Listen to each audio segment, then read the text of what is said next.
Che giorno è? Convenevoli formulaici, genetliaci, ricorrenze, commemorazioni, rilevamenti demoscopici e musica per voi. La verità è che sono cattivo, ma questo cambierà. Io cambierò.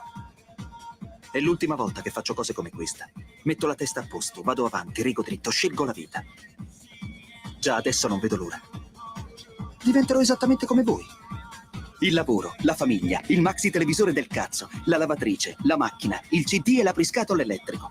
Buona salute, colesterolo basso, polizza vita, mutuo, prima casa, moda casual, valigie, salotto di 3 pezzi, fai da te, telequiz, schifezze della pancia, figli, a spasso del parco, orario d'ufficio, bravo a golf, l'auto lavata, tanti maglioni, Natale in famiglia, pensione privata, esenzione fiscale, tirando avanti, lontano dai guai, in attesa del giorno in cui morirai.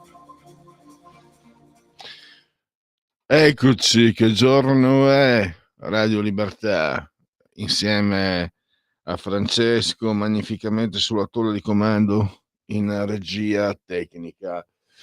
Temperature, la temperatura in questi locali ci viene comunicata dall'apposita commissione interna e ci dice che siamo a 24,9 gradi centigradi sopra lo zero, esternamente 20,1, sempre sopra lo zero in centigradi, 18% l'umidità, 1012,2 millibar la pressione.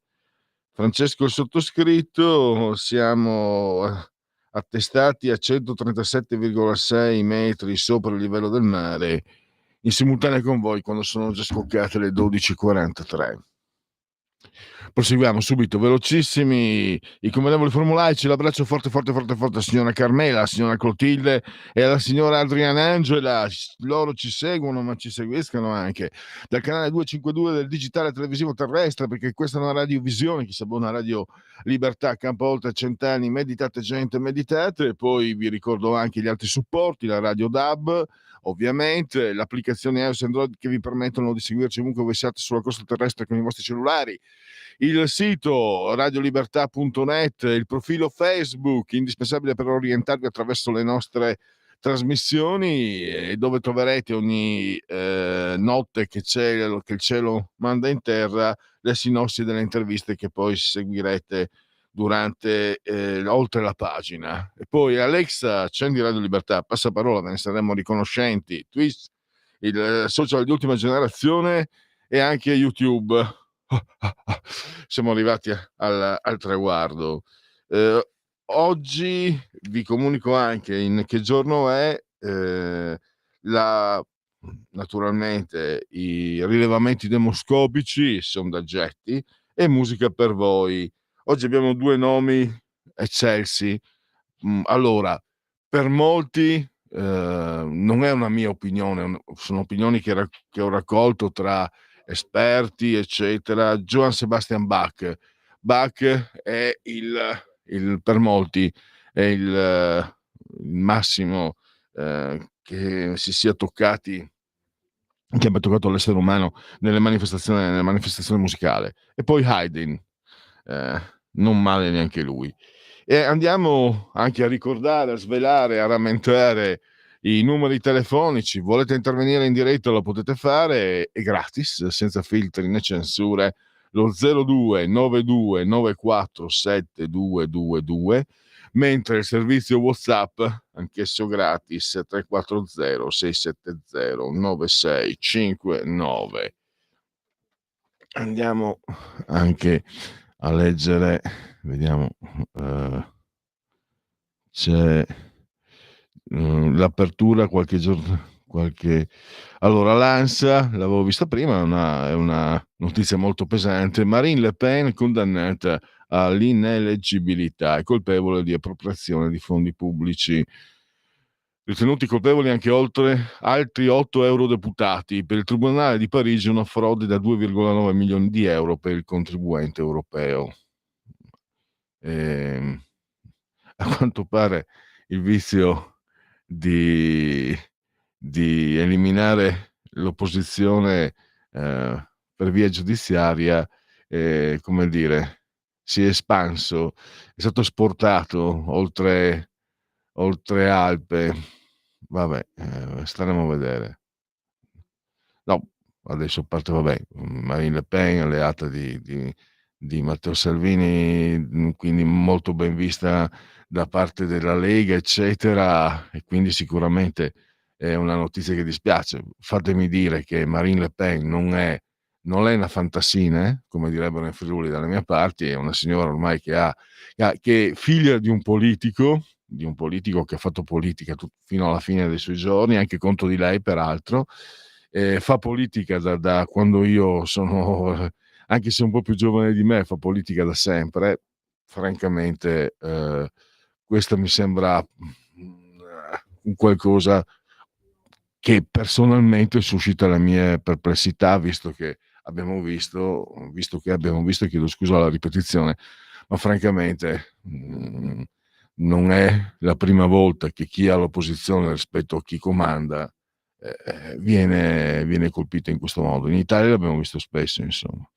Le Pen dichiarata ineleggibile, condannata per la frode da 2,9 milioni all'UE, Salvini avanti tutta amica mia, Orban je suis Marine. Appunto, e anche su Repubblica Le Pen condannata per appropriazione indebita, ineleggibile. Vedremo comunque gli sviluppi, magari potrà esserci più avanti anche delle occasioni per parlarne a oltre la pagina. E andiamo, ecco qua c'è l'ascoltatore Manzoni che ci ha mandato proprio il link della notizia che abbiamo appena dato. Grazie anche a lui naturalmente. Allora, andiamo un pochino, rientra nell'argomento che toccheremo con Pietro De Leo, oltre la pagina, perché presentiamo il suo ultimo libro, Un'altra bussola, il ritorno alla politica, la sfida della libertà. In questo saggio Pietro ricostruisce quelli che sono stati gli ultimi 30 anni, nel momento in cui il crollo del muro di Berlino promette, fa presagire, fa indovinare, fa intendere un futuro diverso, un futuro legato molto, molto, molto legato soprattutto al libero mercato. La politica viene messa sempre più da parte, perché proprio ci pensavo stanotte, non è possibile che sia commissaria europea un personaggio come quella che ha fatto ridere il mondo, no? La- le misure antiguerra, contro la guerra, le bustine, il coltellino svizzero, ne parlavamo anche con Vincent venerdì. Cioè, questo dà l'idea di come la politica si sia svilita, perché avendo sempre meno potere se ne occupano sempre meno persone di valore. Le persone di valore magari si rivolgono, sono sempre meno quello che fanno politica e si rivolgono ad altri ambiti per vedere riconosciuto il loro valore, per mettere a frutto il loro valore. In politica, ai tempi di Fanfani avevi i piani quinquennali, avevi il piano Marshall, potevi progettare un paese, adesso non puoi più far nulla, no? Se poi sei scomodo, sei antipatico a certuni, ti succede come va a finire se tra un anno, 6 mesi, quello che sono, i tempi della giustizia francese non li conosco, se Marine Le Pen viene riconosciuta innocente, cosa succede? Chi risarcisce? Allora, cari amici, per le idee solite della tedesca buratina Ursula e dei suoi capi occorre rileggere la storia del nazismo, delle collaborazioni con Porsche e poi con Volkswagen e con la loro produzione militare, con gli schiavi dei campi di concentramento. Ora i tedeschi ci riprovano con fantasia. A noi il compito ancora una volta di bloccarli. Vogliamo parlarne, Maurizio? E i carri armati Porsche e Volkswagen sono ancora nella storia insieme ai Krupp. Cioè, mi fa venire in mente Maurizio, credo che sia di Andreotti, ma forse potrebbe essere della Thatcher, ma credo sia di Andreotti. Amo talmente, prima dell'89, amo talmente la Germania che preferisco vederne due. quando c'era ancora la Germania dell'Ovest e dell'Est. Quindi non ho usato Cioran per darti la risposta, ho usato un aneddoto. E allora parleremo proprio con Pietro De Leo, perché un'altra bussola, cioè è un mondo scombussolato, è un mondo, si dice anche, che ha perso la bussola. La bussola è quella della politica, dove manca il gesto politico, manca una forma di potere che non sia quella dettata solamente dagli interessi economici, delle multinazionali, di un'economia globalizzata, che quindi non basta, insomma, basta vedere la situazione politica.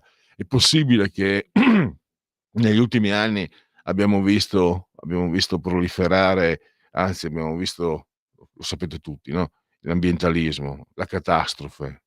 Adesso no, adesso c'è il riarmo, qualcosa non mi torna. E lì è la politica che è venuta a mancare o che è stata messa fuori, perché stavo riflettendo, ne parlerò anche con Pietro De Leo, quando Massimo D'Alema era segretario della FIGC, primi anni 70 se non sbaglio, viene mandato dal comitato centrale del PC a sondare i movimenti post 68.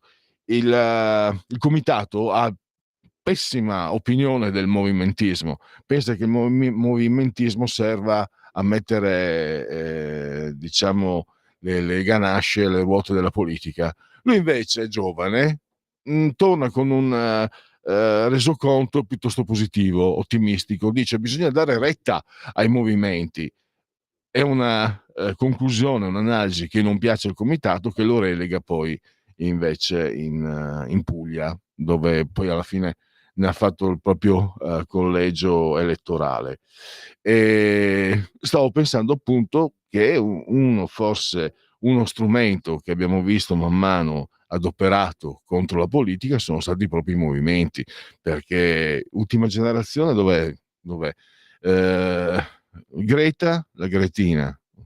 Ve lo ricordate quando qualcuno metteva in dubbio che una ragazzotta che non andava neanche a scuola potesse diventare il simbolo del movimento ambientalista? Mi ricordo i giornalisti di Repubblica ti davano sulla voce nelle trasmissioni televisive, non a me, non sono stato invitato, ma quando c'era qualcuno che esprimeva questa perplessità. E poi cosa è finita? Cosa fanno adesso quelli di Ultima Generazione? Lo dice la scienza, lo dice la scienza. Il riscaldamento globale era un'urgenza, era un'imminenza, era una catastrofe prossima avventura. Non se ne parla più, possibile? Ci avete veramente presi per i fondelli, ma in modo clamoroso. Peccato che nessuno ve lo rinfacci. E poi cosa è successo? Che Ultima Generazione hanno attraversato qualche giorno, intanto non hanno più ricevuto i soldi da certi fondi americani che li sostenevano, e quindi improvvisamente hanno smesso. Due di loro sono stati condannati, insomma, come è giusto che fosse, per i danni che hanno fatto ai monumenti, e quindi improvvisamente basta, non deturpano più monumenti, non c'è più il pericolo della fine del mondo. Hanno cominciato una piccola svolta animalista, e poi l'ultima qual è? Se la prendono con gli chef stellati. Cracco mi sembra se quello che è stato è questo, cioè dalla fine del mondo agli chef, al menù troppo caro. Vuol dire che con i movimenti sono stati creati per mettere, cioè, non so, non voglio parlare con sicumera, però questi movimenti sicuramente hanno messo ostacolo all'azione politica dei politici. Questo è, credo sia incontrovertibile. Volete la prova del 9? Che fine hanno fatto le sardine? Che fine hanno fatto? Sono state create da gente che lavorava per un giornale di cui Prodi era direttore, o comunque aveva a che fare, era nel comitato editoriale, quello che è. Quindi sono emanazioni di Prodi, visto che sono nati a Bologna. E poi che fine hanno fatto? A cosa sono serviti? A fare politica? No, sono serviti solamente a mettere in difficoltà Salvini con queste manifestazioni che venivano riprese a ogni piè sospinto dai giornali, e poi sono spariti. Ho fatto un po' un minestrone, però c'entra molto con un'altra bussola. E poi avremo un altro argomento, no? Che che è stato dato praticamente, credo sia stato dato in anteprima da OCS.report mercoledì scorso, diretto dalla nostra amica Francesca Musacchio. Le proteste dei palestinesi contro Hamas. I palestinesi hanno detto: ma no, sono agenti israeliani, sono agenti sionisti. Sì, va bene, se vedete le immagini la gente non ne può più. Le persone, molti civili palestinesi se ne sono resi conto, forse l'hanno capito prima di noi, di essere usati come scudi umani, ma vivono nel terrore, ma adesso non ne possono più. E quindi hanno cominciato a protestare. Ed è un gesto veramente molto, molto, molto significativo. Non ne abbiamo parlato giovedì. La notizia di OCS l'ha data mercoledì. Abbiamo parlato giovedì perché giovedì con Francesca abbiamo parlato di Maranza, quindi non volevo mettere insieme i due argomenti. Tanto da quello che si è visto, i giornaloni, come li chiamiamo, non hanno dato grande spazio. I telegiornali in televisione poco e niente, qualcosa sui giornali, poco comunque.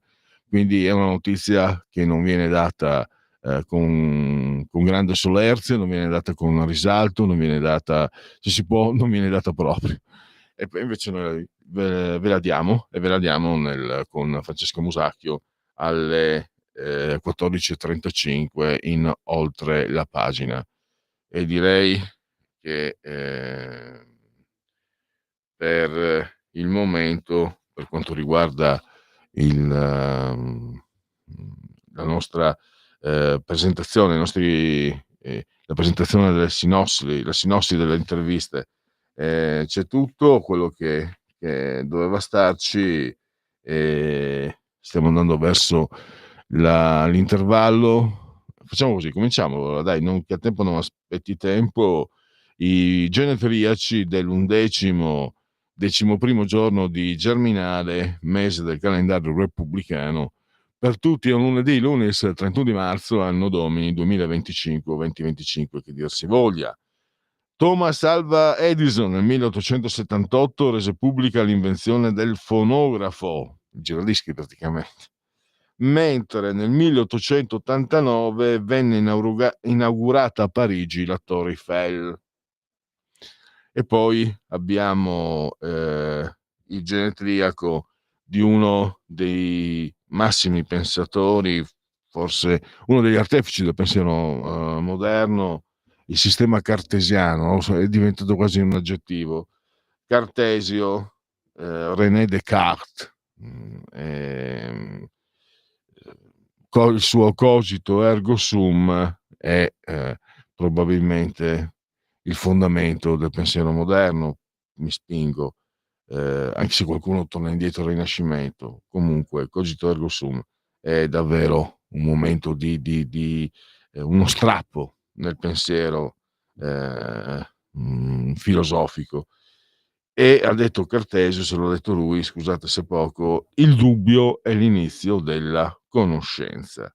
Allora io mi fermo, facciamo andare, saluto Sveva, magnificamente suo attore di comando, in regia tecnica si è avvicendata Francesco, quindi intervallo musica per voi e poi riprendiamo con i genetriaci veri e propri. Come stai?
Dal produttore al consumatore, Sicurbet produce impianti d'allarme per case, negozi, uffici e capannoni e oggi ti presenta Dialogos, l'unico antifurto senza fili che ti permette di rimanere in casa d'allarme inserito e a finestre aperte. Sicurbet offre l'impianto d'allarme senza fili a partire da €950 con 2 anni di garanzia integrale. Telefonate subito al numero 348 71 59 492 per conoscere Dialogos e alle prime 5 telefonate il combinatore telefonico è in regalo.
Eccoci, allora andiamo proseguiamo anche, anzi, proseguiamo il genetriaci, ricorrenze e commemorazioni. Eravamo a Cartesio e poi, insomma, l'avete sentito, Johann Sebastian Bach. La musica aiuta a non sentire il silenzio che c'è dentro. Mamma mia. Che praticamente, allora, io ero mozartiano, poi quando sono venuto qui ho conosciuto Giulio Cainarca, che è anche musicista e intenditore, e ho capito insomma che c'è Beethoven, perché in Beethoven posso trovare anche Mozart, in Mozart non trovo proprio Beethoven, e poi un po' alla volta credo che alla fine metta tutti d'accordo Bach. In Bach trovi Beethoven, trovi Mozart, trovi Bach, trovi tutto. Un altro musicista, ve l'ho detto, questo austriaco, Haydn, che era un adoratore benché più vecchio, era adoratore di contrario di Salieri. A parte che Salieri era nel film era cattivo, poi nello storico non si sa. A Mozart sarebbe bastato il Requiem e il quartetto d'archi per rimanere eterno, ha detto Haydn. Austriaco come Mozart, d'altra parte. Poi Tina Pica, Concetta Pica, napoletana, attrice celeberrima, la Pica sul Pacifico. C'era quella frase: "Fratello, ricordati che devi morire", e lei: "Frasello, vatti a coricare". Poi abbiamo è stato anche ministro, è stato un grande linguista, Tullio De Mauro, lui di Torre Annunziata. La distruzione del linguaggio è la premessa a ogni futura distruzione. Infatti, impadronirsi del linguaggio è l'estremo gesto di, diciamo, cessione di libertà.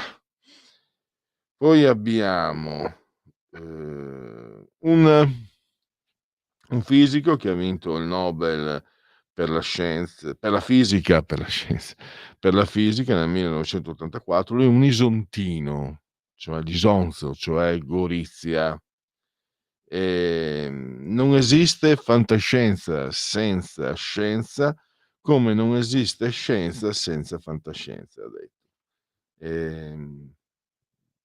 Fu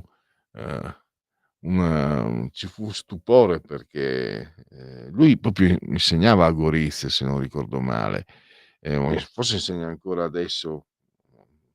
Oggi fa 91 anni, auguri a lui.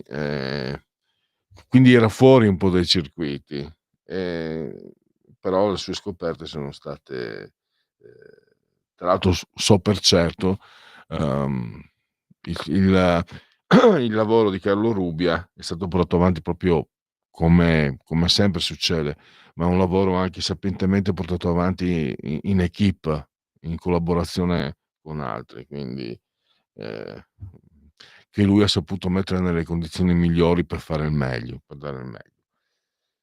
Quindi geniale in tutti i sensi, insomma. Poi abbiamo un gigante, me l'ha rubata Mattia Feltri perché volevo, rispolverarla mesi fa. C'era quella vignetta. Sto parlando di Bonvi, sto parlando di Franco Bonvicini, il fantastico Bonvi, il Felsineo Bonvi. Felsino lui entrò anche in consiglio comunale come indipendente nelle fila del PC, con grande scorno del PC che non avrebbe voluto. Poi, a un certo punto si è stufato, un giorno si è presentato in consiglio comunale con, vestito da generale austro-ungarico e poi ha dato le dimissioni. Grande, purtroppo scomparso prematuramente a 44 anni, perché stava andando a una trasmissione di quello che viene preso in giro Red Ronnie, quello che viene preso in giro da Crozza, e si era fermato a chiedere delle informazioni, per trovare l'indirizzo, ed è stato investito da un'auto. Ehm, Peccato davvero. E ha creato personaggi, allora intanto Cattivic l'ha creato lui e poi gliel'ha regalato a Silver, intanto. E poi ha creato le Stormtrooper che sono state leggenda. E c'era quella favolosa striscia che divenne un tormentone e che era davvero, anche se vogliamo, un dilemma con uno sfondo filosofico. Alt chi va là, amichen o nemichen? E la risposta era semplici conoscenti. E lì mi ricordo che da ragazzini, siamo andati avanti, cosa avremmo avuto, 14 anni, siamo andati avanti per anni. I semplici conoscenti è una specie tra, sapete, ci sono sempre quel gruppo di solito, no, si fa, 3, 4 amici, 2, 3 amici che basta uno sguardo per intendersi. E l'amici e nemici, amiche e non amiche, è diventato, leggendario. Poi abbiamo il genetriaco di un, attore fantastico, ha vinto 2 nomination, 1 Oscar. Il cacciatore, sto parlando di Christopher Walken, che nel Cacciatore, film memorabile, film indimenticabile di Michael Cimino, è un film, che ha lasciato il segno, con Robert De Niro e tanti altri, con scene, che sono entrate ormai nell'immaginario della storia del cinema, quella della roulette russa. Davvero, grandissimo film e grandissimo Christopher Walken, che poi lo abbiamo visto in tanti altri film, uno per tutti anche l'abbiamo visto nel fare un po' la citazione di se stesso in, Pulp Fiction. È il militare che restituisce l'orologio del padre al figlio. E poi abbiamo Al Gore, ecco qua, quasi una sincronicità junghiana, oserei dire. Parlavo prima dell'allarmismo, no, doveva venire giù il mondo, il riscaldamento globale era ve lo ricordate? La Greta Thunberg, che adesso l'hanno arrestata per manifestazioni antisemite qualche tempo fa in Germania, ma col Papa parlava. Poi vi ricordate quando era ingrugnita a un G8, aveva incrociato Trump, già quella volta nel primo mandato di Trump, come dicono quelli bravi, tutta ingrugnita, tutti il mondo che parlava perché siamo ancora qua con una terra malconcia, sicuramente inquinata, questo è pacifico, ma quell'allarmismo, catastrofismo che è stato portato avanti e con l'appoggio di una stampa che si è sempre rifiutata, cioè, nonostante ci fosse anche lì sincronicità, Franco Prodi, autorevole, professore universitario e non negazionista, ma che metteva in discussione queste conclusioni, gli ha messo un po' in imbarazzo perché con tanto cognomine gli ha messo un po' in imbarazzo, ma anche lui, cioè, hanno messo fuori gioco studiosi di primissimo piano, hanno messo fuori gioco anche i premi Nobel. C'era un premio Nobel che ha detto che gli americani erano pronti per la moneta unica, il dollaro, l'Europa non era pronta per l'euro, un premio Nobel messo in disparte. Al Gore è uno che, pensate, ha perso le elezioni, era lui che le ha perse se non sbaglio nel 2000 contro Bush Junior, ma ha vinto un Oscar e un Nobel. Ha vinto il Nobel per la pace e per la sua lotta ambientalista, per l'ambiente, e un Oscar per un lungometraggio sempre sull'ambiente. Pensate che lui nel 2008 prevedette che la calotta polare artica sarebbe scomparsa nel 2013. 2008-2013, siamo nel 2025.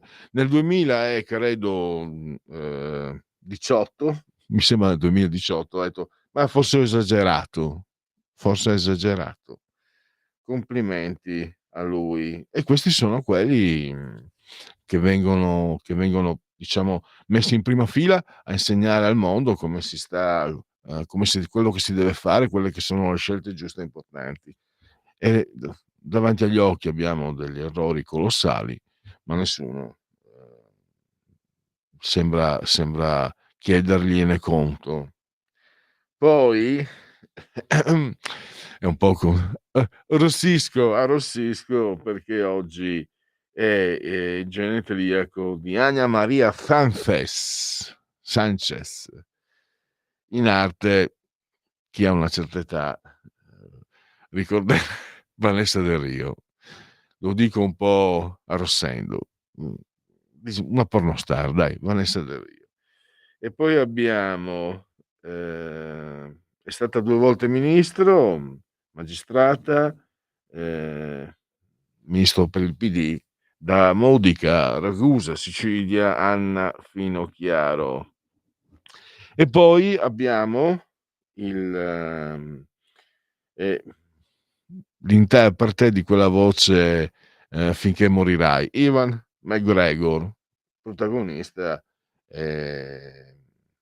di Trainspotting, tirando avanti lontano dai guai, in attesa del giorno in cui morirai. È una filastrocca forse macabra, ma memento mori, insomma. Se ve lo dico in latino fa più bella figura, ma alla fine il senso è lo stesso. Vediamo se ci sono interventi. Sì. Ecco qua Maurizio. Andrebbero ristampate ora le strisce di Sturmtruppen. Quanto si capirebbe della Germania, scrive Maurizio. Maurizio, io credo che si capirebbe molto anche dell'Italia. Ti ricordo Galeazzo, Musolesi. Mio cuore est con voi. Quando devono partire all'assalto, manda il telegramma. Non so se ci sono telefonate. No, perfetto, allora andiamo avanti. Dai Maurizio, ti do una scioranata, vediamo, cercando di non ripetere.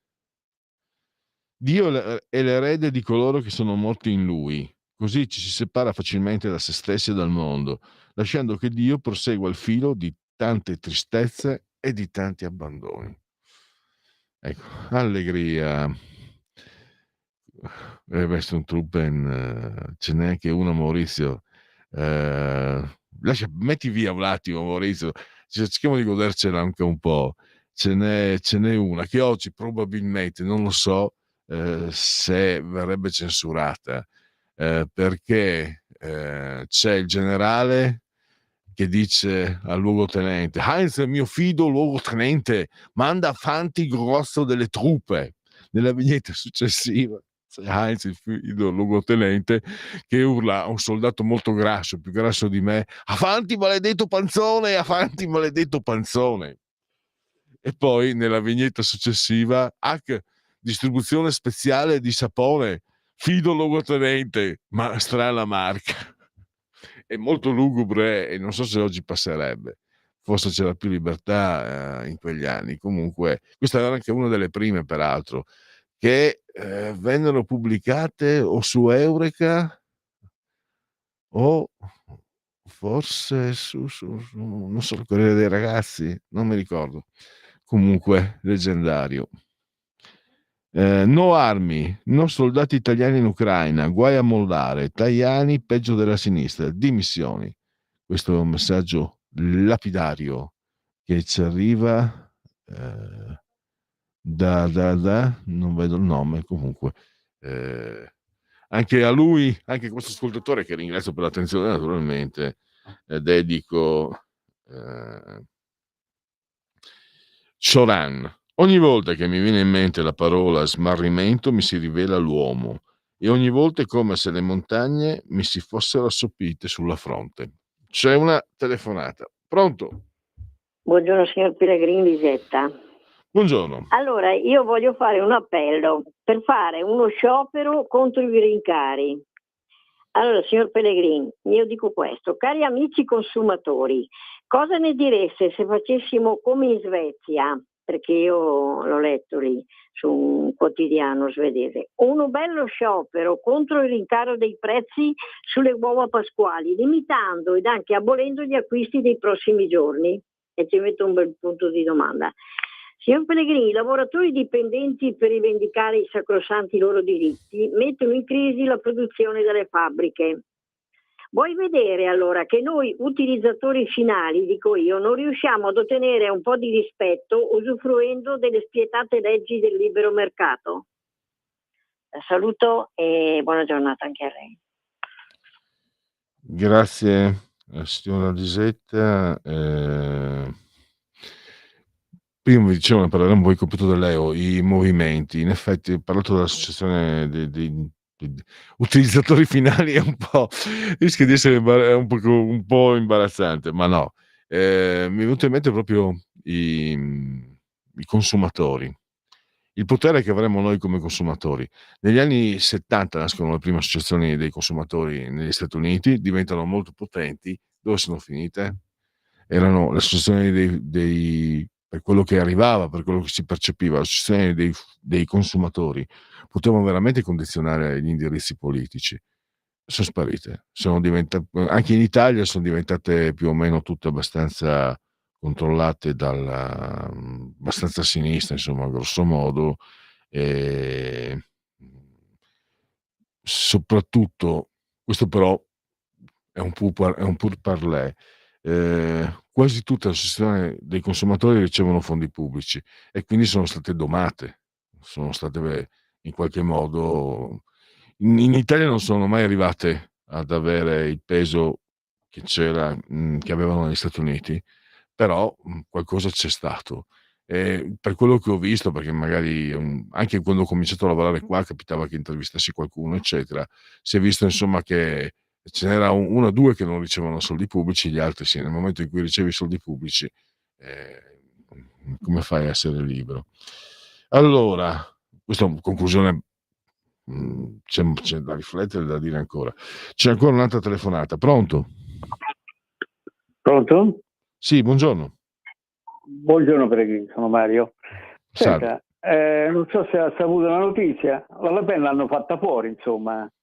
Sì, L'Unione Europea annulla le elezioni in Romania perché vince un candidato che non deve vincere. Poi mi parlano di democrazia. Adesso Le Pen non si potrà presentare alle elezioni in Francia, paese di cui noi abbiamo avuto uno scazzo insieme, non mi frega niente, però è il principio che ti fanno fuori già giudiziariamente. E se lei ha notato, caro Pellegrini, c'è un tracimare di questi giorni, specie da parte della RAI, dal servizio pubblico, che dicono telemeloni, va bene, del cialtroncello fiorentino e massone di Matteo Renzi, va bene, uno che è praticamente il capo di un partito dello 0, da prefisso telefonico, e gli si dà un prime time serale, volevo sapere un suo parere, da Vespa con 5 milioni di ascoltatori per il suo libro contro la Meloni e il governo.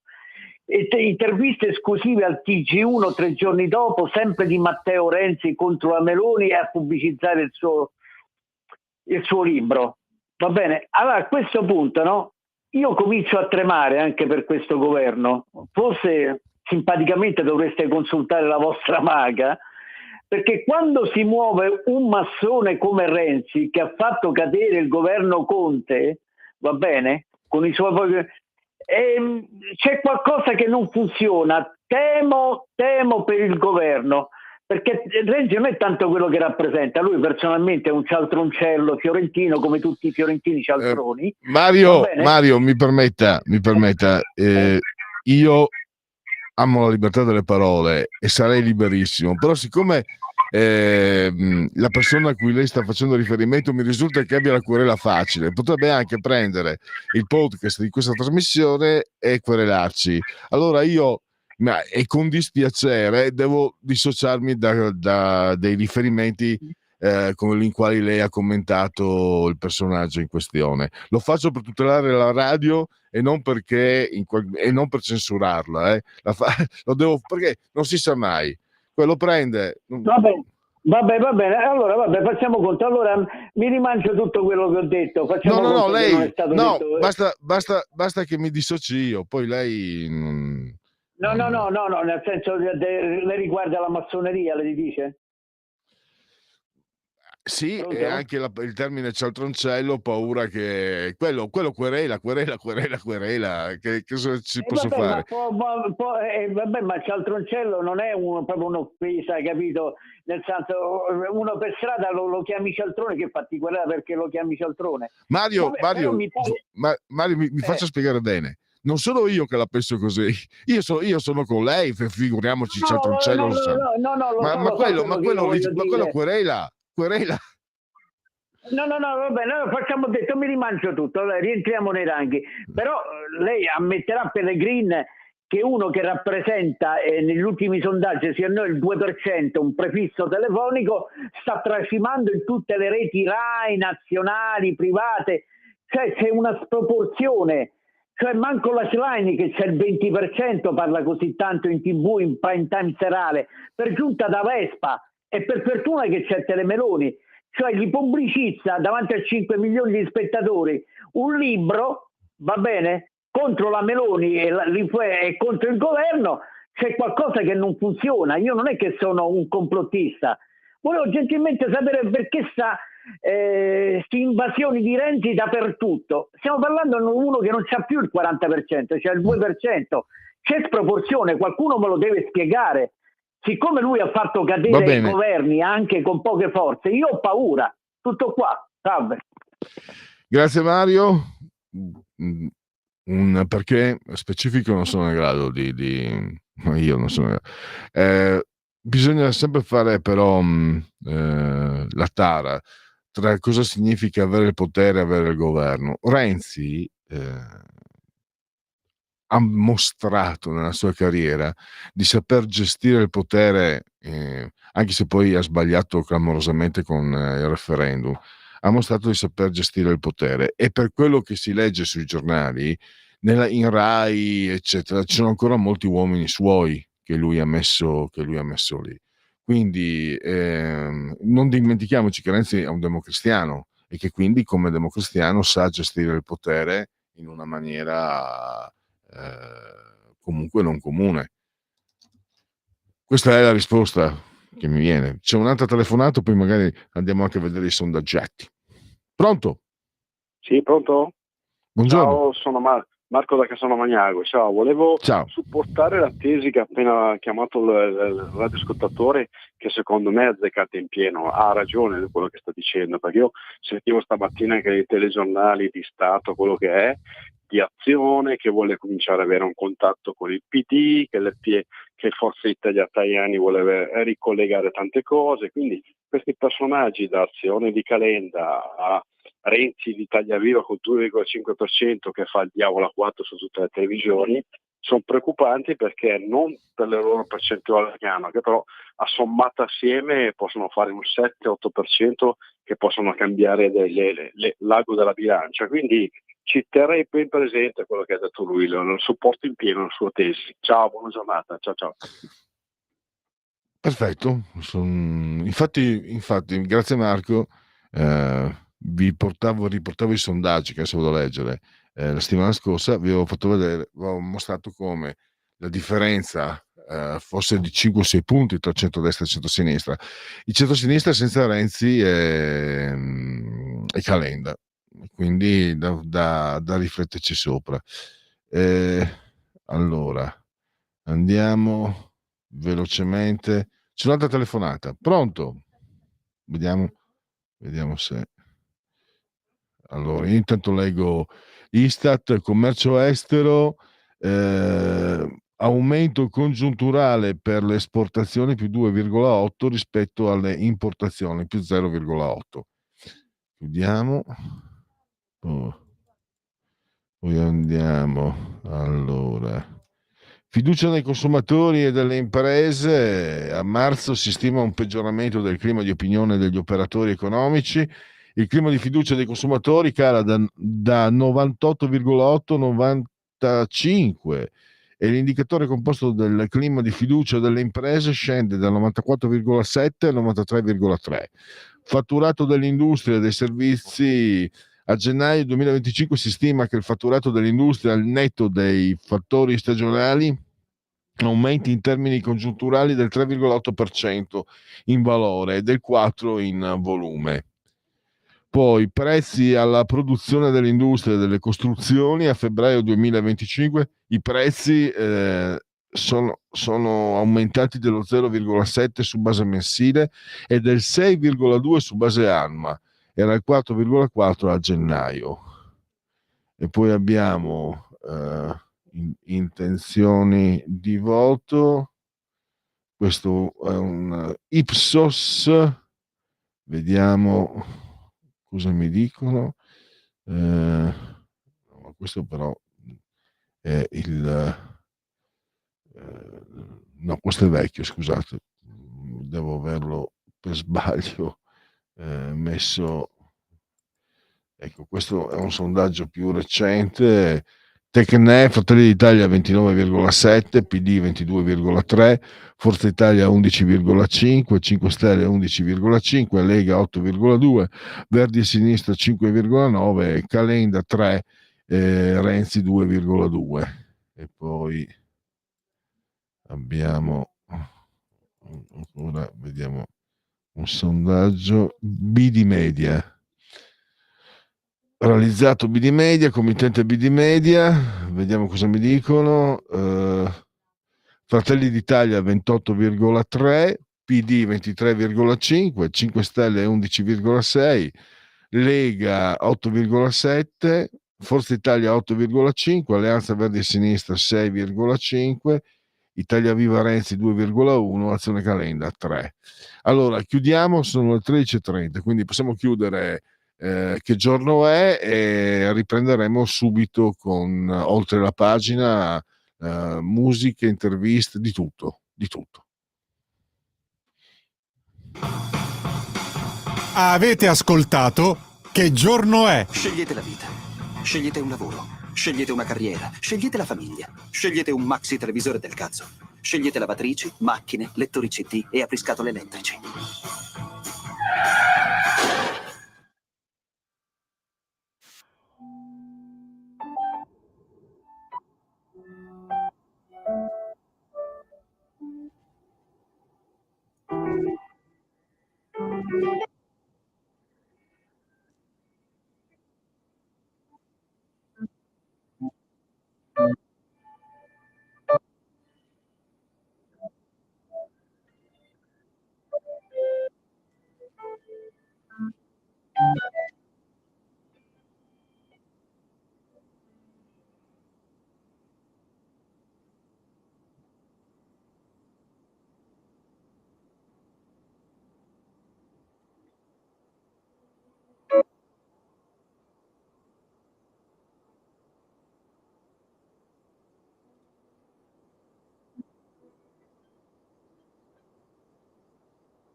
Va ora in onda Oltre la pagina.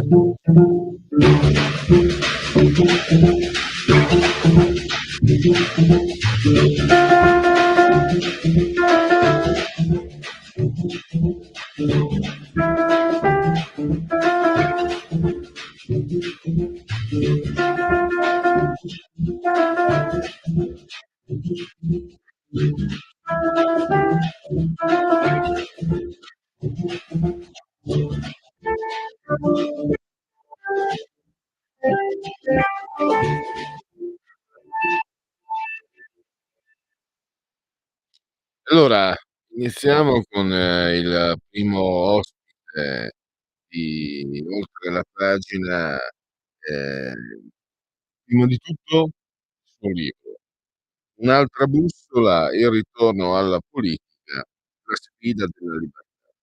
Edizioni Efesto, 14 €, 144 pagine. L'autore è Pietro De Leo e quindi un graditissimo ritorno ai nostri microfoni. Bentornato Pietro, grazie per essere qui con noi. Grazie, buon pomeriggio a voi. Allora, giocando un po' anche con le parole, se me lo permetti, siamo in una fase nel mondo occidentale italiana piuttosto scombussolata, abbiamo smarrito la bussola. Tu, riprendi un po', fai un filo, un percorso che parte dal crollo del muro di Berlino.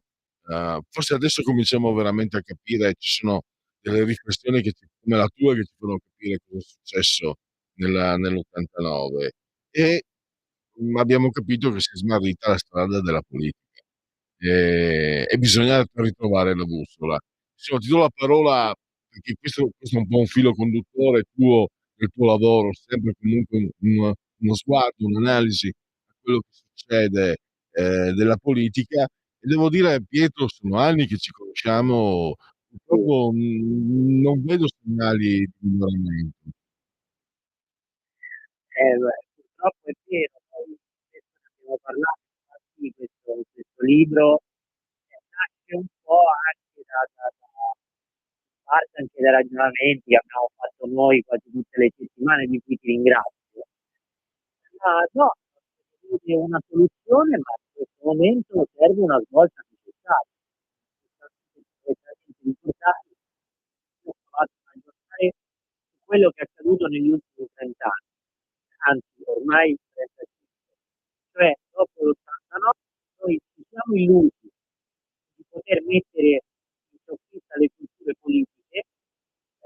In Italia specialmente per 20 anni c'è stata una preminenza del moralismo applicato alla politica, prima c'è stato il moralismo giudiziario, poi c'è stato il moralismo della cultura progressista del politicamente corretto. Io mi auguro che oggi non stia montando un altro moralismo, cioè quello del politicamente corretto esasperato, e abbiamo perso un po' i riferimenti. Oggi c'è un dibattito spesso portato all'esasperazione, spesso portato all'innalzamento dei toni, pur che sia, e non si parla, per esempio, o se ne parla poco e male, della necessità di una svolta riformista sul mercato del lavoro, sulle politiche attive. Per fare questo è necessario appunto recuperare la centralità della politica, perché qual è lo scopo della politica? Quale dovrebbe essere? Cambiare in meglio la vita delle persone. E quindi nel momento in cui tu hai questo eterno scontro tra buttate, questo eterno scontro nelle esasperazioni, i VIP che magari dicono una cosa anche sbagliata, soprattutto generica, e diventano un interlocutore dei leader quando invece i leader dovrebbero pensare ad altro. Il risultato qual è? Che la gente prima si innamora delle suggestioni, poi quando vede che le suggestioni portano poco o nulla non vota più. E questo veramente è un dramma, perché ci troviamo di fronte a una democrazia più debole. Pietro, stavo pensando, a parte pensare che sia arrivata a essere commissaria europea quella signora che ha parlato del kit contro la guerra, dà da pensare. Io stavo pensando, proprio anche partendo dalle tue riflessioni, eh, a un certo punto la politica ha smesso di ottenere potere, ed è anche per questo che forse diciamo le persone che hanno maggiore competenza e valore cercano altri ambiti dove esprimersi, perché francamente come hai detto tu, la politica è diventato, sai chi lo diceva, il teatrino della politica, no? Diceva Berlusconi, è diventato sempre Cioè, di più un teatrino. Non c'è la sede dove si possa decidere, non è più la sede dove si può decidere. E volevo chiederti anche quanta, uso apposta l'aggettivo, cattiva influenza hanno avuto i movimenti. I movimenti sono stati, guarda, come mai non c'è più il riscaldamento globale insieme alle agende di tutte le emergenze mondiali? Non se ne parla più. Cioè, il mondo dovrebbe ormai estinguersi, ma nessuno ne parla. Poi un altro movimentino, che fine hanno fatto le sardine? Sono state, hanno avuto l'effetto di un rutto e sono scomparse. Eppure, se te lo ricordi meglio di me, anche noi stessi avevamo dovuto parlare delle sardine, perché ne certo. parlavano tutti, i giornali erano state messe come un macigno nel dibattito politico, se non altro a livello mediatico e poi anche a livello elettorale. Erano un rutto, possiamo dirlo, politicamente sono state un rutto, però anche l'epoca ha dato, come Ma pensi? si ricollega tutto, perché tu hai citato due realtà che sono due realtà le quali hanno fatto del moralismo la loro bandiera. Il movimento ecologista ha utilizzato il moralismo climatico, il catastrofismo climatico, che se tu provavi ad accampare un dubbio venivi trattato come un distruttore della natura. Le sardine invece lanciano l'arma di un'attiva autoritaria che funziona bene. Ecco, due tipi di moralismo, due diverse suggestioni che funzionano quando hanno l'appoggio mediatico, quando è il momento, ma poi hanno un corto respiro. Ricordiamo le sardine, che quando ai protagonisti che andavano molto in televisione veniva chiesto: sì, ma al di là di dire che avete paura della deriva autoritaria che sarebbe portata da Salvini, avete un'idea? Non rispondevano. Ecco quello che ha distrutto la politica, la suggestione senza proposta. E poi sa pure chi si innamora delle in queste cose su internet, sui social, ma poi il cittadino che la mattina deve andare a lavorare, si alza, deve prendere i mezzi, deve spiccarsi nel traffico bestialito delle città. Il cittadino ha bisogno di risposte, e per dare delle risposte o anche dare delle direzioni situazioni su chiavi del tornato ad andare per risolvere le culture politiche.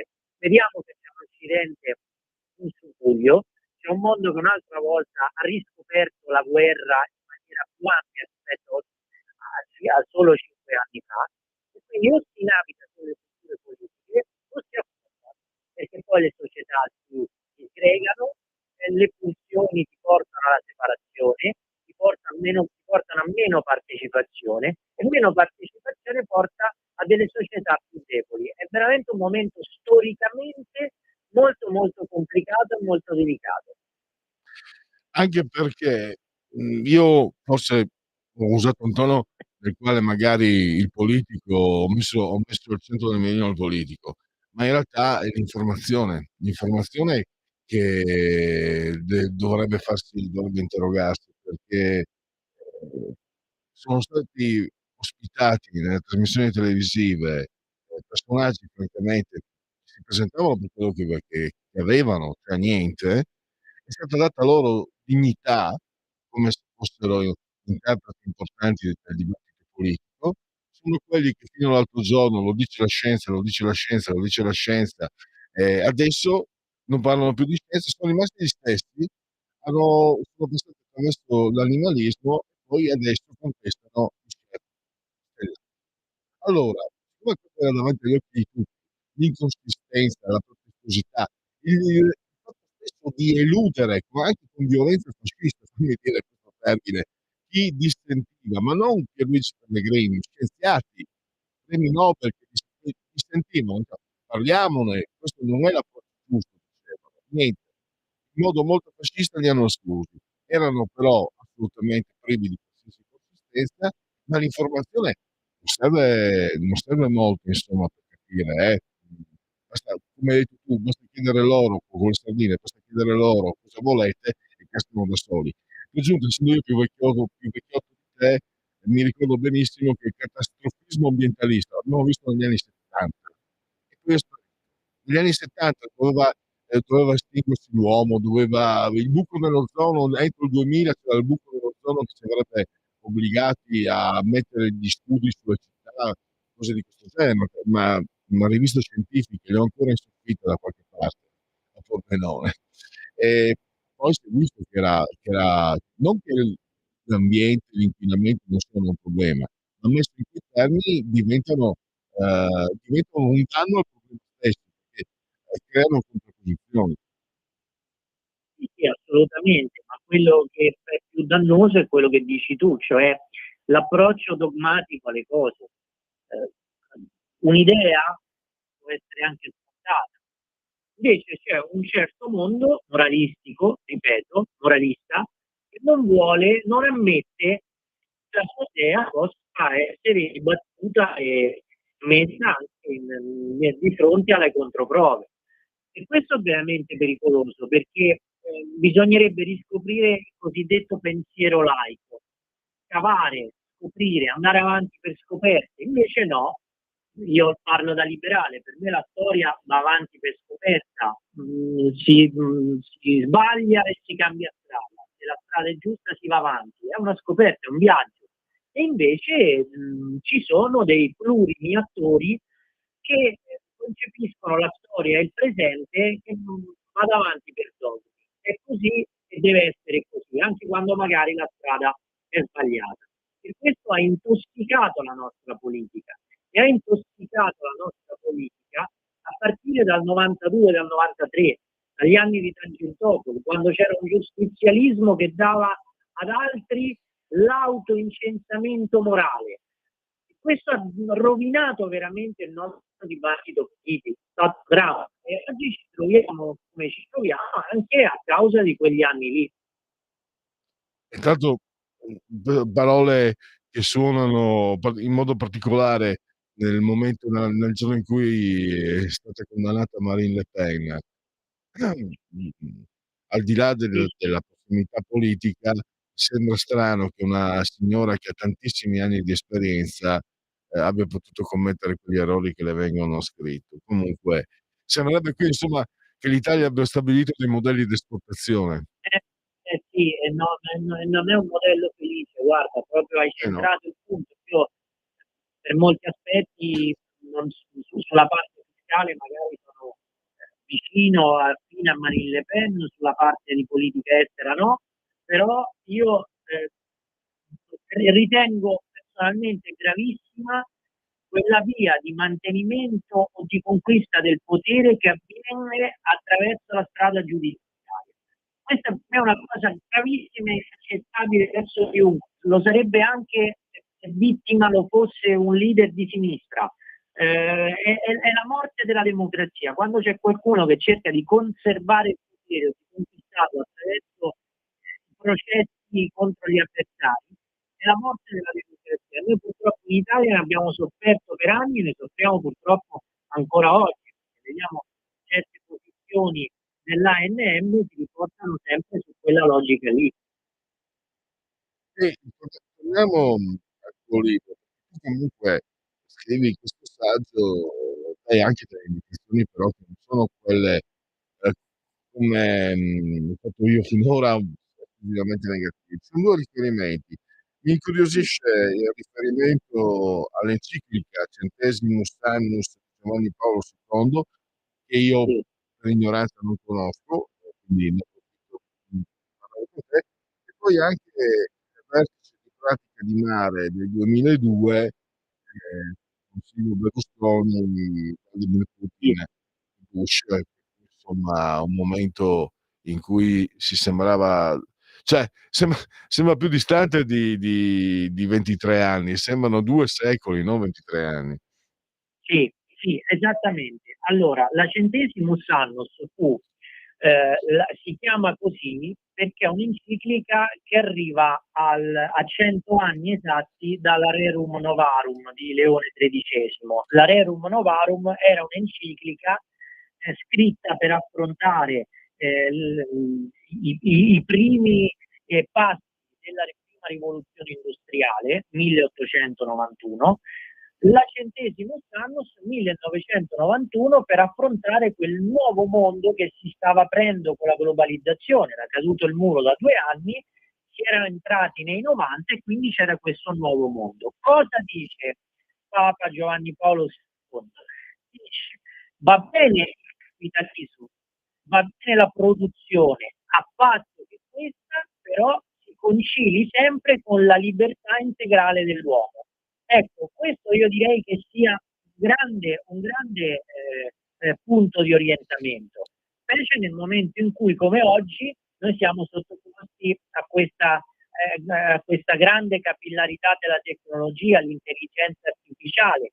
Il modo per affrontarlo non è negare o avere paura, ma è tenere sempre bene a mente la conservazione della libertà integrale dell'uomo, un uomo che ricavi da tutto questo opportunità, non aggiugamenti. Punto 1. Punto 2. Pratica animale. Perché l'ho presa a esempio? Perché Berlusconi lì disse una cosa importante. Era appena finito il Novecento, eravamo nel 2002. Con il secolo che si stava aprendo, disse: se noi riusciremo a conservare il nostro senso di libertà, riusciremo a fare di questo secolo il secolo della pace. Non è accaduto perché noi occidentali molto spesso al nostro interno ci siamo dimenticati di costruire la libertà nel modo proprio e nel modo giusto. Quindi non abbiamo rispettato quella lezione che Berlusconi molto correttamente aveva dato. Pensiamo alle volte in cui l'Occidente è apparso debole, pensiamo alle volte in cui l'Occidente è apparso rinunciatario, abitato su questioni ideologiche, dal woke al femminismo esasperato, alla negazione delle libertà per censura culturale, alle debolezze politiche. Ecco che questo è stata una delle concause per cui poi non siamo stati in grado di prevenire le criticità e di affrontare poi quello che sarebbe accaduto, cioè la minaccia della guerra sul nostro spazio fisico, e questo è stato molto grave. Io ho ricordato questi 2 momenti, la Centesimus Annus e pratica di mare, e c'è il filo conduttore che li congiunge, che è appunto il senso della libertà. Un'ultima ritorno un po' indietro, tu ne hai già fatto cenno in questa intervista, ma forse io non Sì, l'ho sottolineato abbastanza. L'inasprimento. Io me ne accorgo anche su me stesso, purtroppo. L'idea dello scontro, ehm, fino a 30 anni fa non c'era questa idea dello scontro, cioè se non era scontro non era confronto. Un Fino a 30 anni fa se era scontro non era confronto, era vero il contrario. Quindi certo, certe volte mi ricordo dibattiti alla tribuna politica con Zatterin moderatore e magari mi ricordo il papà di Massimo D'Alema con un democristiano, un Doroteo, era un po' noioso per carità, ma era comunque un esempio di civiltà. Tu hai ricordato anche, la cancel culture, addirittura, Dostoevskij, estromettere Dostoevskij nella questione con Ucraina-Russia. sì. È un'esasperazione figlia dei tempi, figlia di un mondo che è sempre più lui, messo alla prova, o è un mondo anche stanco, o è in qualche modo anche stata spinta eterodiretta questa esasperazione?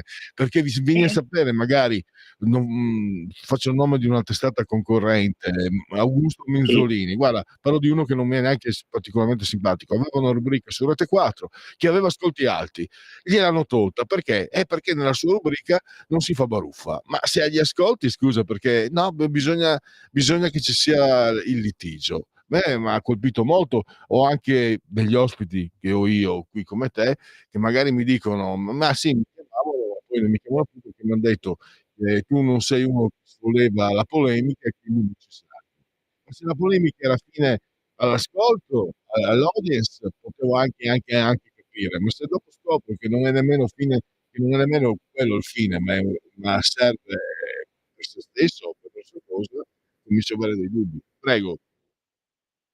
Ma guarda, io penso questo, che oggi come oggi lo scontro che è ovunque, basta che vediamo i social, basta che vediamo soprattutto X, no? È diventato l'ex Twitter un vivaio di scontri continui.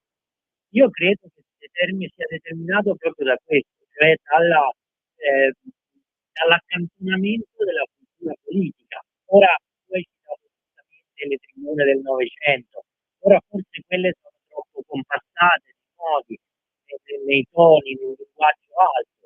Ecco, magari non bisogna tornare a quel livello perché oggi non sarebbe compreso, però c'è un modo per veicolare piacevolmente e anche in maniera comprensibile l'idea. Il brutto è che purtroppo oggi non si parla, non si scontra, il confronto non avviene più sulle idee, avviene sulle suggestioni. Ora, la polarizzazione è anche giusta perché ci sono delle differenze ed è giusto che nel quadro politico vengano mantenute, perché se no andremo nel pensiero unico. Però è l'esasperazione che è dannosa, cioè questo portare tutto sempre allo stremo e all'estremo, stancare con questa veemenza. Ecco, io credo che questo non faccia bene a nessuno e non porti da nessuna parte. Poi le differenze sono giustamente, ripeto, il sale della democrazia, però bisogna capire queste differenze come renderle costruttive e come trasformarle in orizzonti da proporre ai lettori, agli ascoltatori e agli elettori, e non in questi slogan e mere suggestioni che poi fanno come i fuochi d'artificio, durano 10 secondi e poi si spegngono. Allora noi siamo alla conclusione e ricordo un'altra bussola è il ritorno alla politica, alla sfida della libertà, spero di pronunciare bene, di Efesto, Sì, 14 €, 144 pagine. L'autore lo abbiamo qui avuto ai nostri microfoni, Pietro De Leo, che leggiamo tutti i giorni anche su Libero, sul Tempo. Pietro, ti grazie. ringrazio davvero, complimenti per questo talk. Come mai ci hai impiegato un po' di anni rispetto alla tua precedente opera? Non ho sentito, scusa, mi è andata via. No, dicevo al volo, hai impiegato un po' di anni, dobbiamo aspettare ancora tanti anni per il prossimo libro o aspetteremo di meno? Non lo so, perché comunque quando viene in testa, viene in testa.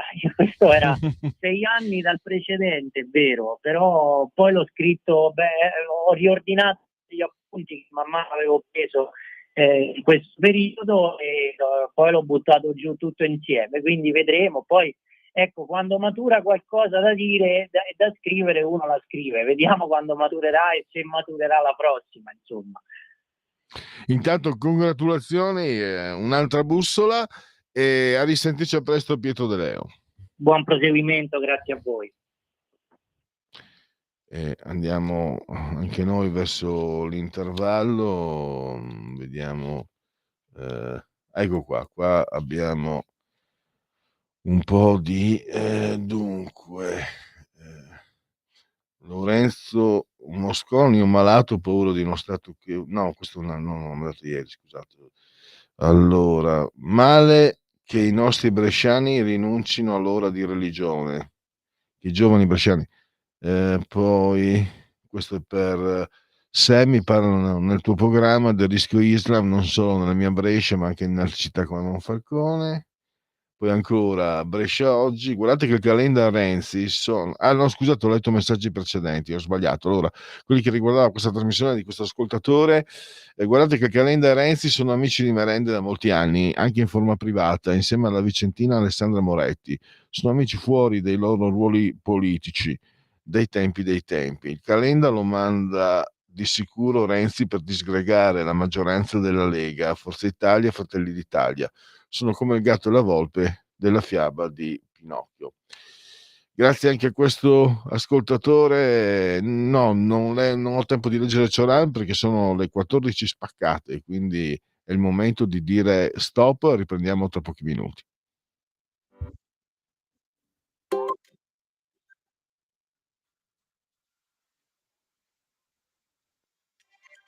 Nessuno Radio, quotidiano di informazione cinematografica.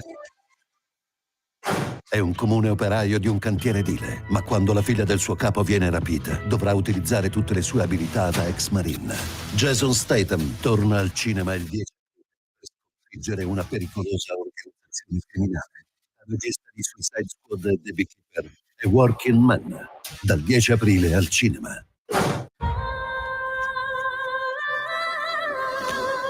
Quando ero bambina, mia madre mi ha insegnato a fischiare. Quando fischia è il cuore che canta. Andate a fischiare. Lanciate un po' di più. Vecchio servo delle mie prove. Vieni. Vieni presente. Provatevi a capire. Ho avuto lo stesso pensiero. Qualunque sia A marzo, la scelta in mano mia e quella poi la fiaba si rivela. più amata di sempre sta arrivando. Da che parte devo andare? Disney Biancaneve, dal 20 marzo solo al cinema. Arriva al cinema il nuovo documentario su Pino Daniele, uno dei più amati maestri della musica italiana. La vittoria di un popolo e di un sud che si fa valere. Con 31 canzoni originali e un inedito. Pino, diretto da Francesco Lettieri. Evento speciale al cinema, 31 marzo, 1 e 2 aprile. Il premio Oscar Robert De Niro Hai preso una strada molto pericolosa. interpreta il duplice ruolo di Frank Costello e Vito Genovese. Ma perché non l'abbiamo mai prese prima? Diretto da Barry Levinson. Che è successo? Dai creatori di Quei bravi ragazzi, Bugsy e The Irishman. Ho chiuso. Di Alton Heights, i due volti del crimine, dal 20 marzo al cinema.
Eccoci di nuovo in diretta. Vediamo di dare anche degli aggiornamenti. La notizia più, diciamo, ehm, ripresa è quella di Marine Le Pen, condannata a 4 anni, ineleggibile per 5, la solidarietà di Putin e Orban. Borse a picco per la paura dei dazi, oro al nuovo record, Panetta cautela sui tassi. Rimbalzo dell'inflazione a marzo più 2%, carrello della spesa più 2,1%. Nascite in calo in Italia, fecondità ai minimi storici, meno decessi, cresce la speranza di vita. Poi, fiamme in una concessionaria Tesla a Roma, a fuoco 17 auto. Le Pen condannata, questa è anche l'apertura del Corriere. E poi la commissione sul decreto sui CPR in Albania, Italia in linea con la legge europea, Istat sale la speranza di vita. Nel 2027 andremo in pensione 3 mesi dopo. Ecco perché. Ma no, dai, basta. Volete, ma cosa volete? Spremerci? Cosa volete? Scusate questo sfogo, lasciate che me lo permettete, come dicevano gli squalo leggendari. Abbiamo a lume di candela l'apertura di Dagospia, Totti ha fatto il cucchiaio al fisco, il soporifero Guerini fa sembrare egli una leader scoppiettante, in terremoto in Myanmar 2056 il numero delle vittime, purtroppo davvero impressionante. E anche oggi Salvini la tocca piano, quella di von der Leyen e Macron non è la nostra Europa, la Lega ha le idee chiare, l'Italia deve essere il ponte tra Unione Europea e Stati Uniti, perché il vero nemico per le aziende italiane oggi non è Trump ma le folli imposizioni di Bruxelles. Giorgia Meloni assiste impotente alle sparate putiniane del leader leghista, non può scoprirsi troppo a destra, con il capitone pronto a sostituirla come primo ciampiano d'Italia, lo scalzo con Tajani e il terrore di Vannacci vice segretario. Questo scrive Dagospia. E poi la condanna di Marine Le Pen è una dichiarazione di guerra da parte di Bruxelles. Poteva mancare Matteo Salvini nell'elenco dei puzzoni a sostegno della Duciona di Francia. Chi ha paura del giudizio degli elettori spesso si fa rassicurare dal giudizio dei tribunali. Non ci facciamo intimidire, non ci fermiamo. E poi no, direi che qui siamo alla conclusione. Adesso facciamo partire chiedo scusa. Intanto facciamo partire la sigla di Qui Parlamento e poi vi facciamo sentire da Montecitorio, grazie a Sveva, l'intervento di Domenico Furgiuele che parla di automotive. Allora, sigla e poi sentiremo le parole dell'esponente leghista. Qui Parlamento. Soddisfazione per il risultato raggiunto con questa proposta di legge, frutto di un lavoro bipartisan, come è stato detto dal collega che mi ha preceduto, di un lavoro collettivo che abbiamo portato avanti nella Commissione Trasporti e oggi in quest'Aula. Un lavoro che è stato portato avanti con il contributo dell'approfondimento, del confronto e dell'analisi a cui ha dato sicuramente un contributo tutto il ciclo di audizioni che abbiamo portato avanti all'interno della Commissione Trasporti. Ringrazio i due proponenti della proposta di legge, l'onorevole Russo e l'onorevole Caso. Ricordo ancora tra le prime settimane in Commissione Trasporti durante questo mandato, durante questa legislazione, siamo riusciti ad intervenire subito ed abbiamo affrontato immediatamente questa iniziativa. Ringrazio il Presidente della Commissione Infrastrutture e Trasporti, l'onorevole De Ida, che da tempo ormai porta avanti in modo serio e centrato l'attività della Commissione, ovviamente tutti coloro che hanno dato un contributo per portare in porto questo importante risultato, che risponde alle esigenze concrete e reali della vita dei cittadini. Questo è il motivo per cui tutti noi siamo stati eletti, questa è la missione della politica. Il nostro sistema normativo, come ha detto chi mi ha preceduto, non consente la rottamazione di quei veicoli, di quegli automezzi che sono sottoposti a fermo amministrativo e per questa ragione hanno perso tutto il loro valore, hanno perso praticamente il loro valore di mercato. Si tratta, signor Presidente, di macchine, di furgoni, sentivo prima parlare di motoscafi, di moto, che occupano spazi nel nostro immaginario collettivo, ciascuno di noi, nel proprio paese di appartenenza, nella propria città, anche qui a Roma, può trovare un veicolo del genere che è palesemente abbandonato, circondato magari anche dalla vegetazione di cui nessuno può disporre. Quindi questo provvedimento va a colmare una lacuna normativa e a cercare di migliorare quelle che sono le esigenze del cittadino sotto diversi punti di vista. Sotto il punto di vista della semplificazione, perché questa proposta di legge riduce gli oneri burocratici che da troppo tempo e in diversi ambiti strozzano, ingessano la pubblica amministrazione, rendendola nella percezione del privato cittadino sempre più distante dalle reali esigenze della comunità. Dal punto di vista sociale ed ambientale, lo ha detto chi mi ha preceduto, sono delle carcasse vere e proprie che, sottoposte alle intemperie, rilasciano materiali chimici che quindi possono inquinare, e quindi rimuoverli dai luoghi nei quali sono stati abbandonati evidentemente portano dei benefici anche di carattere ambientale. Dal punto di vista sociale, liberare gli spazi pubblici che sono oggi occupati potrebbero restituire alla collettività nuovi parcheggi, aree verdi, luoghi di aggregazione per il cittadino, quindi portare anche un contributo per rendere le nostre città più vivibili e più accessibili. E infine, ma non in ordine di importanza, dal punto di vista della sicurezza.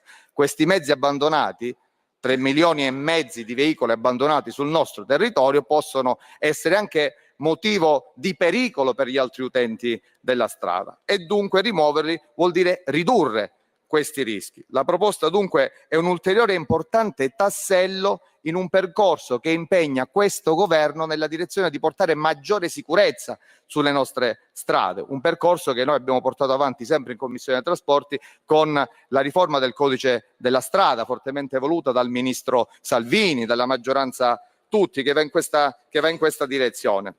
Al di là delle sterili polemiche o dei termini, diciamo, furbetti, non furbetti, in ogni caso l'obiettivo di questa maggioranza è quello di perseguire e di riportare al centro dell'attenzione dell'agenda politica la vita quotidiana dei cittadini. In conclusione, signor Presidente, ritengo che l'approvazione unanime di questa proposta di legge sia una prova di forza e una grande prova di forza di questo Parlamento, che dimostra di riuscire a guardare oltre l'aula di questo palazzo e di unirsi quando si tratta di perseguire il bene comune. Riesce a farlo unendo le forze, andando oltre quelle che sono le divisioni che ci caratterizzano. Signor Presidente, tanto più saremo in grado di farlo, tanto più saremo in grado di dare un contributo per migliorare la nostra società, e nello stesso tempo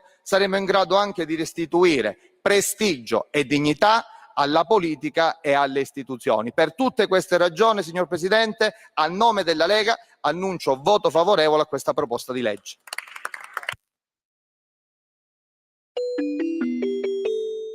Qui Parlamento. Ecco, allora avete sentito che questo intervento per cui Parlamento, adesso noi continuiamo con il contributo, con la musica per voi. Adesso vediamo se Sveva prosegue con Bach o ci offre Haydn. Vediamo, oggi insomma abbiamo nomi altisonanti, abbiamo nomi, quella che viene definita per convenzione musica classica, per intenderci. E poi riprendiamo invece con Segui la Lega. Quindi ancora un bel viaggio attraverso il meglio del pentagramma.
Allora,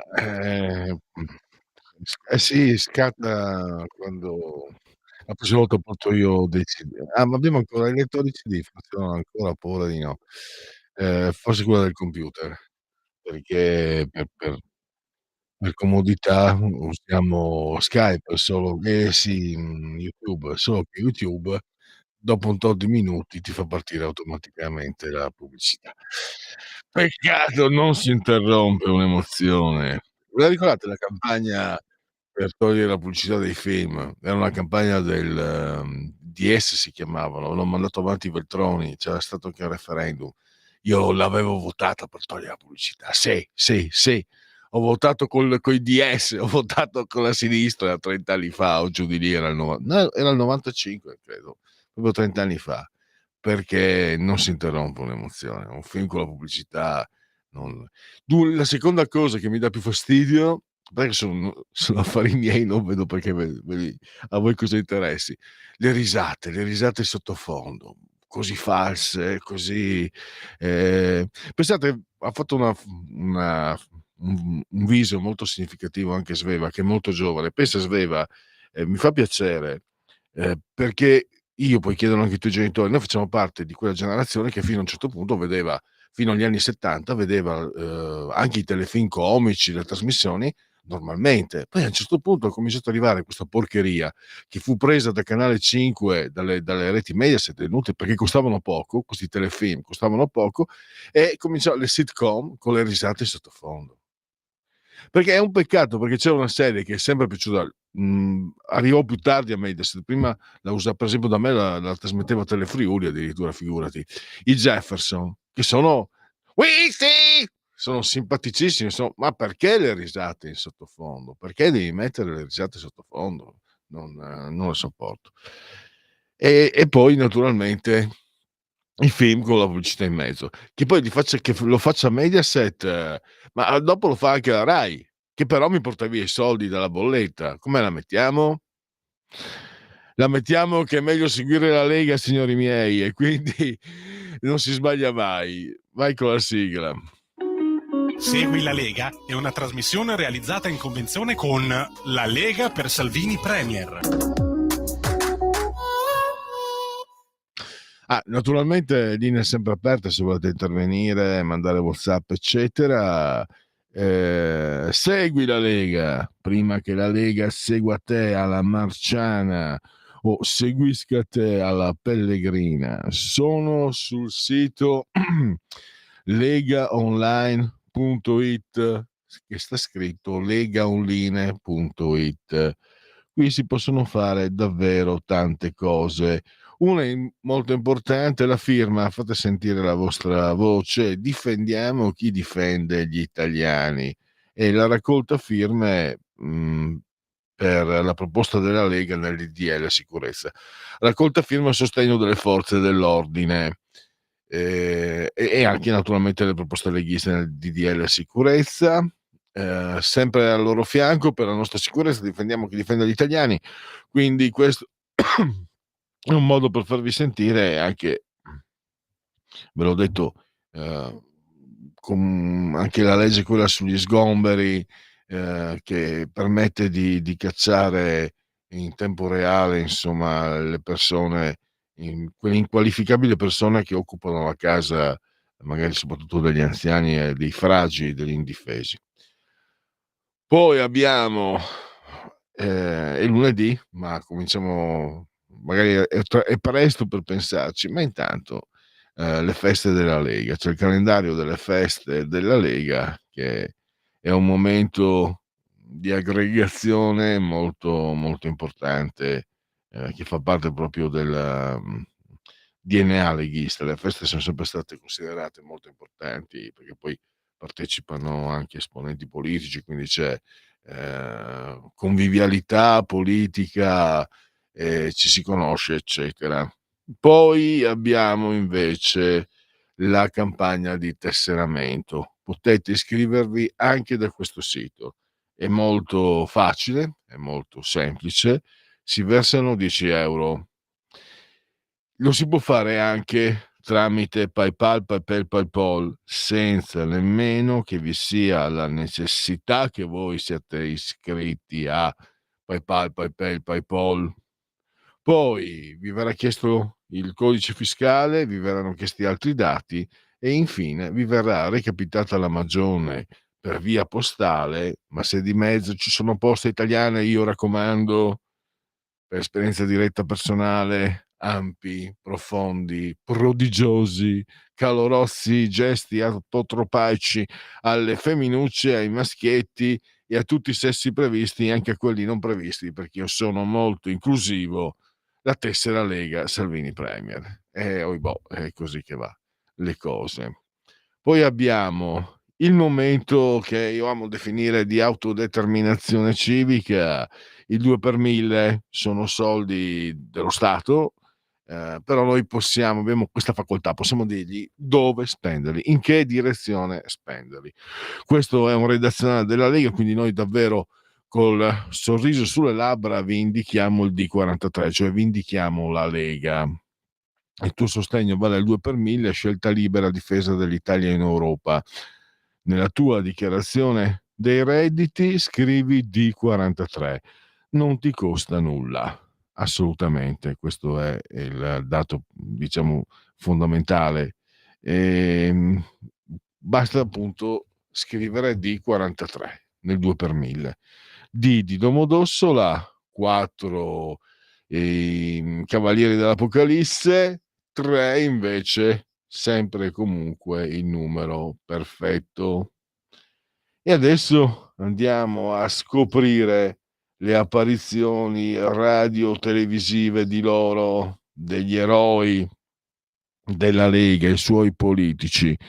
Abbiamo domani, 1 aprile, con Claudio Borghi alle 23, è sempre carta bianca con Bianca Berlinguer alle 23 su Rete 4 domani, mentre dopodomani, mercoledì al pomeriggio alle 17:15, l'emittente Sky TG24, la rubrica è Economia, l'ospite è Massimo Bitonci, ovvero sia il sottosegretario alle imprese e al Made in Italy. E mi sembra che per quanto riguarda Segui la Lega, sa suffi. Allora, togliamo la condivisione, ecco, e andiamo. Ci sono ancora interventi.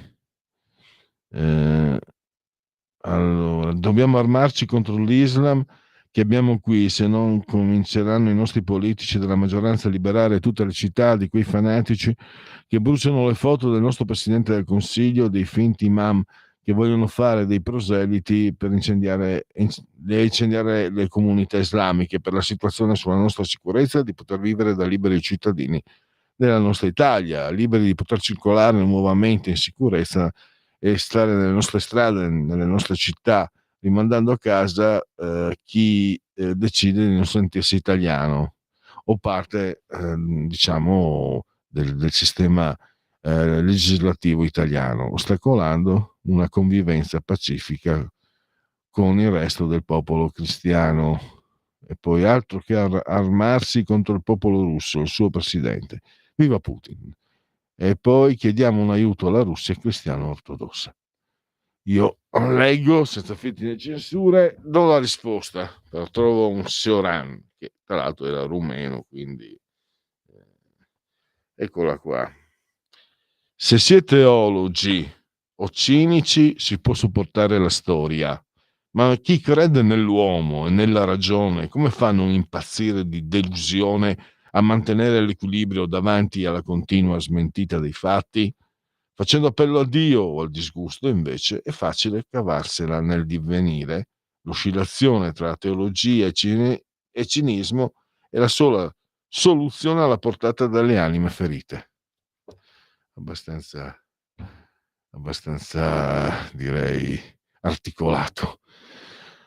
Andiamo ad aggiornarci, intanto vediamo, è sempre la notizia, qui poi l'ANSA l'ha studiata apposta, c'è la foto di Le Pen e Putin che si stringono la mano. Marine Le Pen condannata a 4 anni, ineleggibile per 5. E questo sto leggendo dall'ANSA, che quindi conferma, cioè che tiene fisso da... Dunque, io ho visto questa notizia, cos'era? Alle 11, era prima delle 11:30, se non sbaglio. E poi l'ho ritrovata qua, insomma, sono 3 ore che tengono fissa questa notizia sulla Le Pen. C'è stato un terremoto terrificante, ci sono i dati Istat, ma la scelta delle maggiori testate giornalistiche italiane è quella. Lo show di Musk, 2 assegni da $1 milione agli elettori del Wisconsin. Nel labirinto di Musk, chi è e cosa pensa l'uomo più ricco del mondo? Il ministro di Putin nell'Ucraina occupata, gli USA qui vogliono fare una colonia, parliamo con la UE. Ispra, il drone russo manovrato da una zona non lontana. Ispra, se non sbaglio, il lago Maggiore. E poi Partinico, morto dopo un'aggressione per una lite stradale, fermati 2 fratelli, sono accusati di omicidio, ci siamo solo difesi. Il Bitcoin può battere il dollaro se il deficit USA non cala, la lettera di Fink agli investitori. Sicilia, il grande flop dell'acqua, dighe vuote, dissalatori arrugginiti e tutti i progetti presentati dalla regione sono stati bocciati. E poi Gianni Bugno, il ciclista, nascondevo i trofei in casa per paura dell'invidia. Non sono stato un buon marito e Chiappucci mi ha salvato. Leucemia acuta mieloide, la scoperta, le cellule parlano e si scambiano informazioni. Stasi, l'ultima difesa in TV, la mia coscienza pulita, Andrea Sempio non tema la verità. A Lourdes coperte le porte della basilica con i mosaici dell'ex gesuita Marco Rupnik accusato di abusi. E poi borse, l'Europa in rosso in balia dei dazi USA, Milano a -2, nuovo record per l'oro. Panetta, ora cautela sui nuovi tagli dei tassi. La palestra sì, l'auto no, perché non si sa quale comprare, come cambia la spesa delle famiglie e perché. Siamo sempre sul sito del Corriere.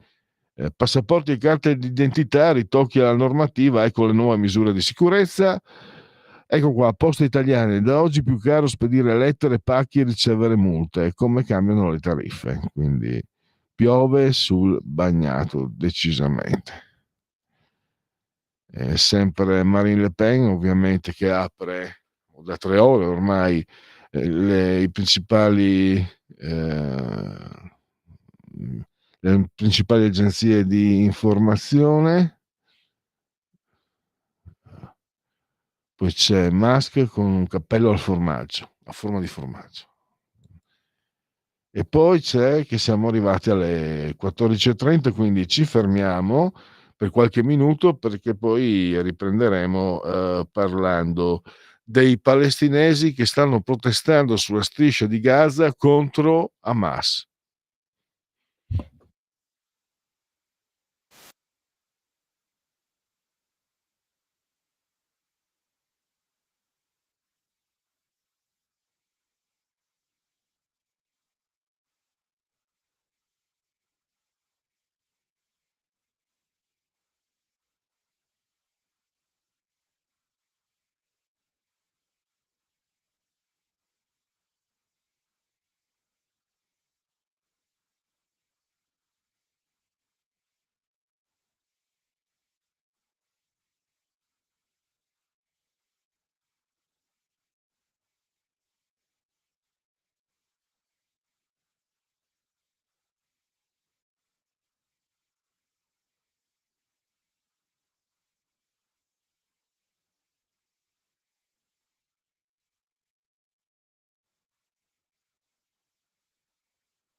lo amiamo perché ci offre sempre le cose più buone e naturali. Linea Alberto Acerbis! Buongiorno Semi, buongiorno cari amici di Radio Libertà. Oggi voglio parlarvi del nostro sciroppo alla bava di lumaca Bronco Free. A che cosa serve Bronco Free?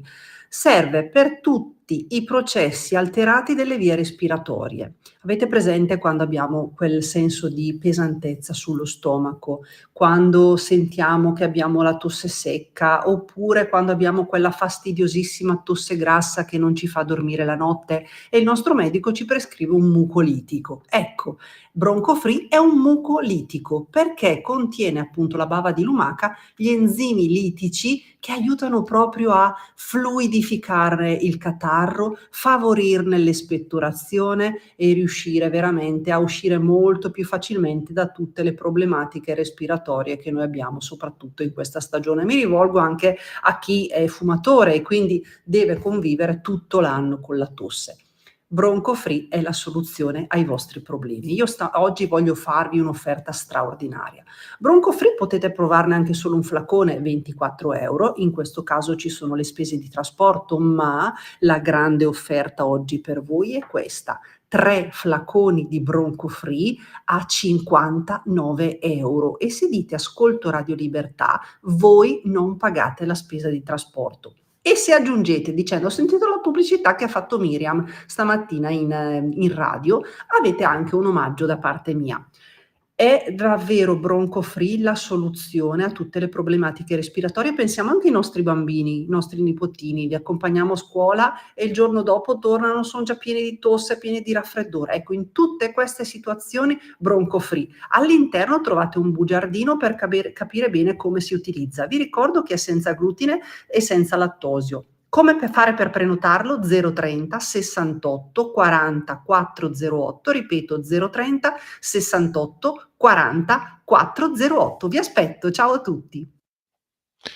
E allora riprendiamo con sempre con oltre la pagina e con la prossima ospite per riprendere questa notizia che non è stata molto, come dire, non ha ricevuto un riverbero, un eco come magari insomma ci si sarebbe dovuti aspettare, insomma, perché rappresenta quello che sta succedendo sulla striscia di Gaza, a Beit Laia, Jabalia, Khan Yunis, spero che le pronunce siano corrette, il quartiere Shaya di Gaza City. Insomma, ci sono centinaia e centinaia di persone che stanno scendendo in piazza gridando fuori Hamas. È una notizia importante, senza precedenti, clamorosa, che credo sia stata data per prima mercoledì scorso da OFCS.report, almeno è lì che l'ho trovata io per la prima volta, poi qualcosina nei giorni successivi, ma poco, in televisione praticamente nulla, sui giornali poco. Per fortuna che c'è OCS.report, per fortuna che c'è Radio Libertà, per fortuna che c'è Francesca Musacchio, che credo sia in collegamento. Direttore, bentornata ai nostri microfoni. Grazie, bentrovati. Vi chiedo scusa in anticipo, ma sono in movimento, quindi potreste sentire rumori e altre cose. Sono in movimento in città, insomma, quindi potreste sentire dei rumori. Gli inconvenienti della diretta, diceva De Curious. Francesca, intanto io stavo dicendo agli ascoltatori che tu mi avevi tempestivamente anche messo al corrente di questa uscita. Io ho fatto una scelta non so quanto corretta. Giovedì dovevamo parlare di Maranza, non volevo mischiare. Comunque la tua testata credo sia stata la prima o quasi, o forse probabilmente la prima, e quello che abbiamo visto nei giorni successivi, il fatto lo facciamo, quindi lo riprendo con qualche giorno di ritardo e faccio mea culpa, però questi giorni che sono trascorsi sottolineano il silenzio nei confronti di un fatto che non ha precedenti, che potrebbe anche come dire essere l'inizio di sviluppi differenti su quello che sta succedendo, per quello che sta succedendo a Gaza. Beh, in realtà se consideri che diciamo in questi giorni le proteste sono continuate, è evidente che le notizie che arrivano da Gaza non sono attendibilissime, così come non sono stati mai attendibili i dati sui morti che ha diffuso il Ministero della Sanità di Hamas.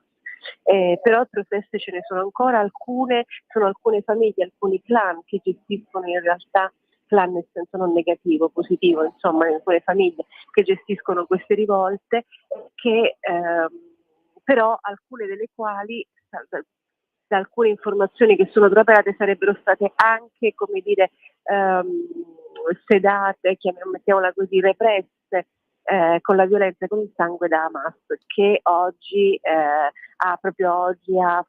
diciamo fatto un'ulteriore chiamata alle armi, ha invitato tutti diciamo gli aderenti ad Hamas, ma non soltanto, ad imbracciare le armi per combattere il piano di Trump per Gaza. Quindi in realtà la possibilità che Hamas lasci la striscia grazie ad un accordo, così come vorrebbe Israele, ma come vorrebbero anche gli Stati Uniti, in generale penso che lo vogliamo tutti, cioè che Hamas possa lasciare la striscia, addirittura Israele ha detto sì, se lasciano la striscia noi possiamo assicurare che i leader se Hamas si pone le armi, noi possiamo assicurare un'uscita dei leader da Gaza senza conseguenze. Ovviamente questa non credo che sia un'opzione per Hamas, che proprio oggi ha rilanciato questa chiamata alle armi a tutti quelli che insomma in qualche modo aderiscono alla causa di Hamas. Però per tornare insomma alla tua domanda iniziale, le proteste all'interno di Gaza segnano che qualcosa è cambiato. Io non ho idea, non si può fare una previsione, cioè non me la sento ancora di dire se quello è stato un fuoco di pagliaccio oppure qualcosa di più c'è sotto. Sicuramente sotto ci sono delle famiglie importanti che hanno creato la protesta, il movimento, che continuano a dirigerla. Quindi adesso bisogna vedere sul terreno che cosa accade. Purtroppo diciamo quello che Hamas ha rappresentato per tutti questi anni per Gaza è qualcosa di intrinseco alla popolazione, intrinseco a ciò che è Gaza. Quindi basti pensare che l'abbiamo visto in tutti questi mesi nelle piazze italiane, non soltanto, inneggiare ad Hamas, chiamare Hamas resistenza, parteggiare per Hamas. Quindi già questo ti dà l'idea di quanto possa essere intrinseco l'idea della gestione di Hamas, di Gaza da parte di Hamas. Quindi vedremo che cosa accadrà. Per il momento si continua a combattere, per il momento il cessate il fuoco non credo sia imminente, ci sono delle proposte sul tavolo, però al momento si continua a combattere e Hamas rimane lì, ecco. Ecco, abbiamo visto Hamas per distrarre, intanto Hamas ha detto che sono tutti agenti israeliani sionisti e non sono palestinesi che protestano, e poi hanno messo, diciamo, cercato di distogliere l'attenzione parlando degli ostaggi, dicendo che gli ostaggi sono messi in pericolo dagli attacchi israeliani. È un segno di difficoltà, mi sembra, questo, da parte dei terroristi di Hamas. Allora sì, in realtà sugli ostaggi hanno sempre fatto questo giochetto, nel senso che hanno sempre detto che ovviamente i bombardamenti avrebbero messo a rischio la vita degli ostaggi, e in parte è anche stato vero, però anche questo ce lo siamo detto all'inizio di questa guerra, se ti ricordi. Probabilmente Israele dovrà pagare un prezzo in termini di ostaggi, e lo ha pagato, lo sta pagando. E il prezzo in termini di ostaggi è proprio questo, che qualcuno di questi ostaggi, come è già accaduto, possa rimanere vittima dei bombardamenti. Io credo che sia un calcolo che il governo italiano ha fatto dall'inizio, e credo che sia proprio nelle loro, come dire, sì, hanno fatto un calcolo e hanno calcolato che qualcuno degli ostaggi poteva rimanerci sotto. Quindi il giochetto di Hamas funziona, ma fino a un certo punto funziona se consideri che poi nelle piazze di Tel Aviv, ovviamente le famiglie giustamente e legittimamente chiedono al governo di Israele in qualche modo di privilegiare la strada della trattativa per provare a salvare quelli che sono ancora in vita, che non sarebbero tantissimi rispetto a quelli che non sono più tornati a casa del famoso 7 ottobre. E questo è un giochetto che si continuerà a fare, e in realtà la presa di ostaggi il 7 ottobre serviva proprio a questo.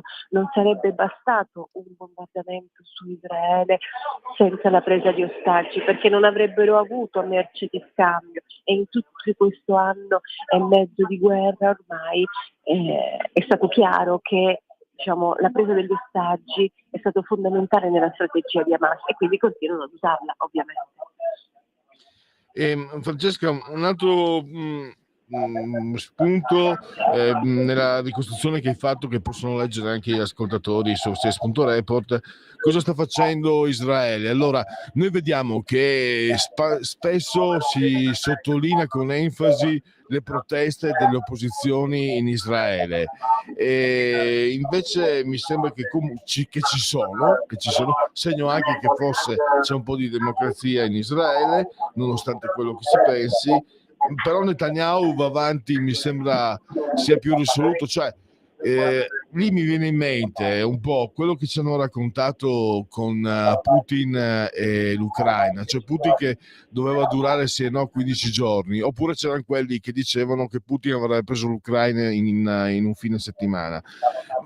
Io sento da più di un anno dire che ormai Netanyahu ha gli sgoccioli, ormai Netanyahu non è più riconosciuto dai suoi, invece mi sembra che la sua leadership prosegua in maniera spedita, mi sembra, non faccio il tifo per nessuno, è una constatazione. No, ma neanch'io, figuriamoci, neanch'io faccio il tifo per nessuno. Ma guarda, la questione della leadership di Netanyahu da quando è Trump al potere è diventata più forte. Netanyahu indubbiamente è più forte dentro casa e fuori casa.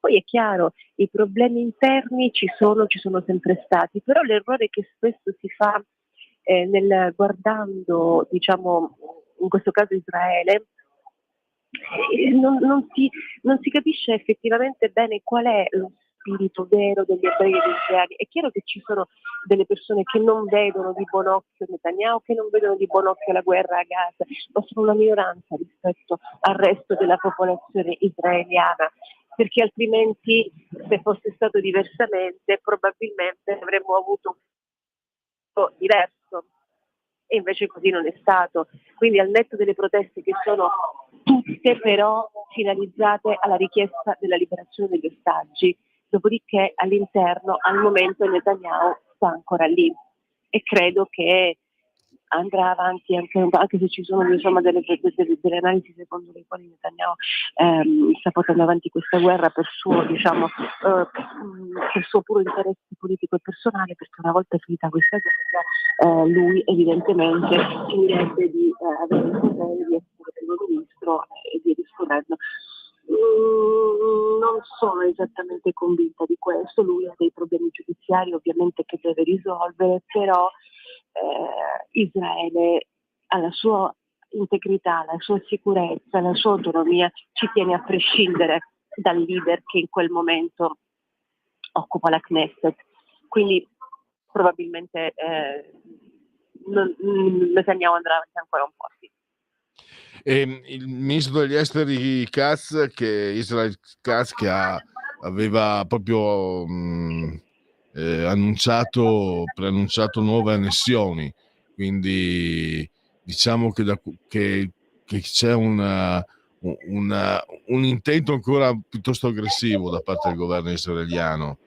Quella è la parte estremista del governo, che gli ha creato problemi ancora prima della guerra a Gaza e che continuerà a creare lui, però Netanyahu, però per formare il governo nato dalle ultime elezioni è stato costretto a fare un'alleanza con l'estrema destra, ma questo è un ragionamento che ci porta altrove, nel senso che il partito dell'estrema destra è un partito che aumenta, ma aumenta numericamente, perché per questioni proprio demografiche, e quindi è un problema che non sarà solo di Netanyahu, merita un approfondimento che magari qualche volta su poi possiamo anche fare, però va al di là del governo di Netanyahu e al di là di qualunque tipo di coalizione, perché sta aumentando numericamente, e quello è un problema evidentemente per Israele, a prescindere, ripeto, dal primo ministro. Allora, ti lasciamo ai tuoi impegni. Ricordo ancora ofcs.report e poi anche ti leggiamo sul Tempo. Grazie a Francesca Musacchio, risentirci a presto. Grazie a voi, buona continuazione. Bene, torniamo, ecco qua, andiamo anche noi, abbiamo un po' di minuti, quindi possiamo continuare ad aggiornarci. Se volete intervenire telefonicamente, linee aperte. Ci sono anche c'è servizio WhatsApp, e poi vediamo se è sempre fermi su Marine Le Pen. Vediamo un po'. Qua speculazioni su Alessandro Sallusti confermate, vediamo. No, questa è una roba che non c'entra evidentemente, perché non si apre, quindi vuol dire questo che non funziona. Marine Le Pen condannata a 4 anni nel G5, solidarietà, eccetera. Questo è, diciamo, rimasto fermo lì. Io l'ho visto per la prima volta dopo le 11 questa notizia, e quindi è rimasta lì. Rimbalzo dell'inflazione a marzo più 2%. Vi posso preannunciare che giovedì avremo il responsabile delle pagine economiche di QN, Andrea Ropa, e quindi è un po' un quadro della situazione che in questo inizio 2025 non sta, diciamo, andando un anno fa c'erano segnali decisamente migliori, quindi andiamo a fare un'analisi con lui. Anche il Corriere, poi c'è la commissione sul decreto di CPR in Albania, Italia in linea con la legge europea, e poi ancora Repubblica, che c'è la foto di Musk col berretto al formaggio, con la forma di formaggio. E andiamo a vedere cosa ci dice Dago Spia. Qua ci sono le donne con le puppe di fuori. Poi abbiamo Giorgia Meloni sarà ascoltata come parte civile nel processo carico di Corona. Furbizio del giornalista Luca Arnau sono stati denunciati dalla Premier per l'articolo pubblicato da Didinger News, in cui si faceva riferimento a un presunto legame affettivo tra Meloni e il fratello d'Italia, Manlio Messina.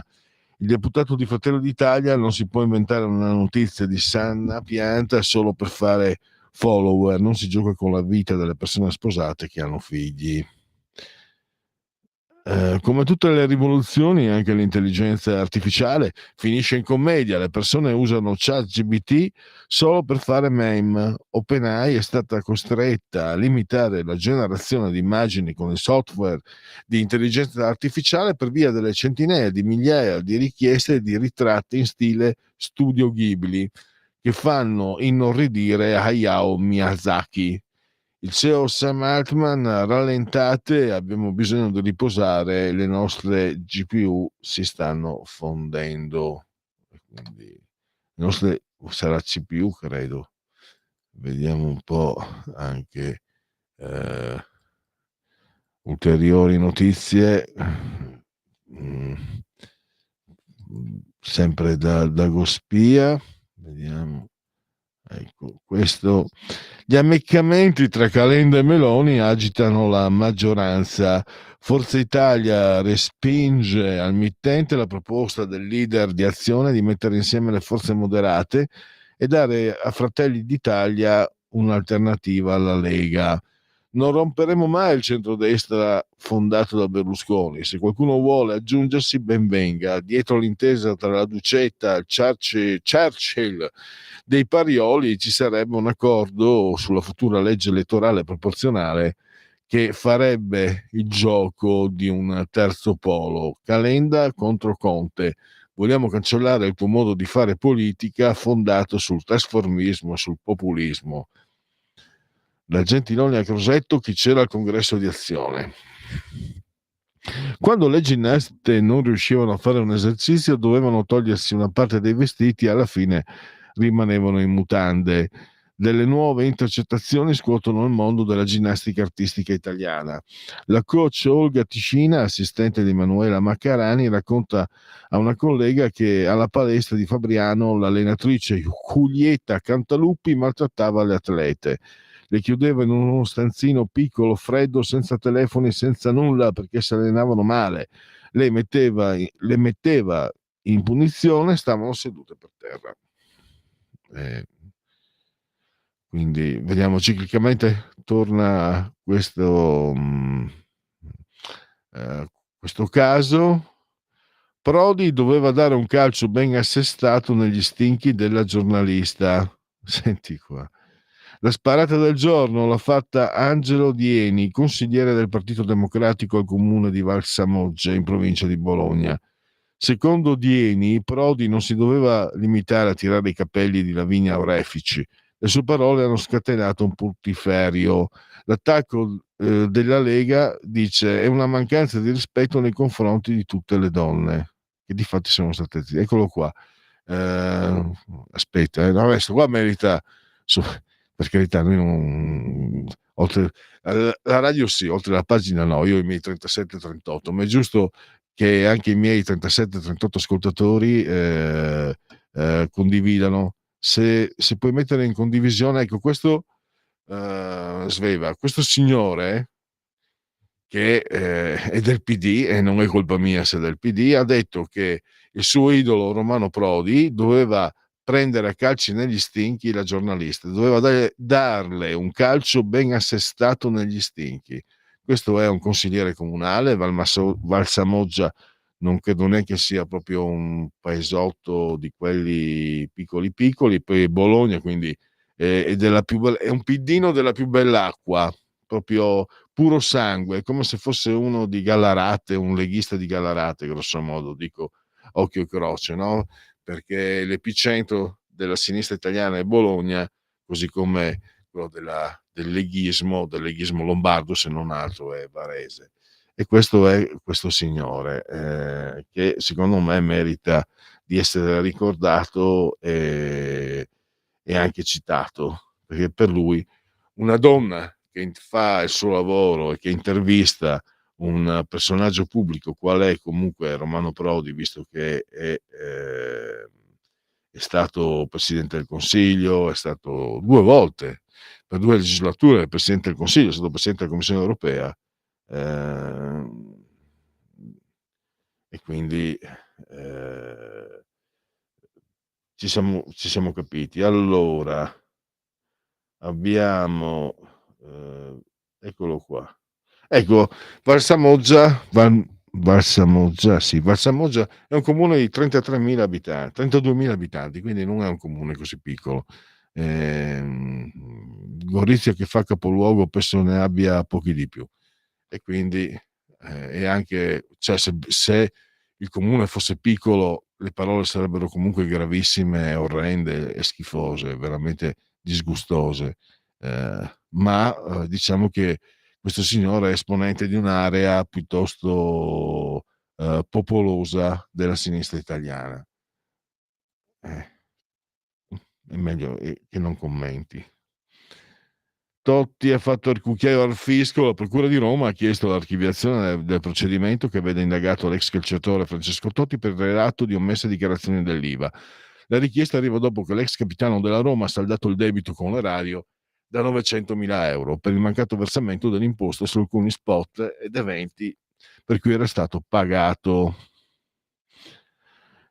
Il bilancio delle vittime del terremoto in Myanmar sale a 2056. La rottura della faglia che ha generato il sisma è avvenuta lungo una porzione doppia rispetto a quella stimata inizialmente in circa 200 km.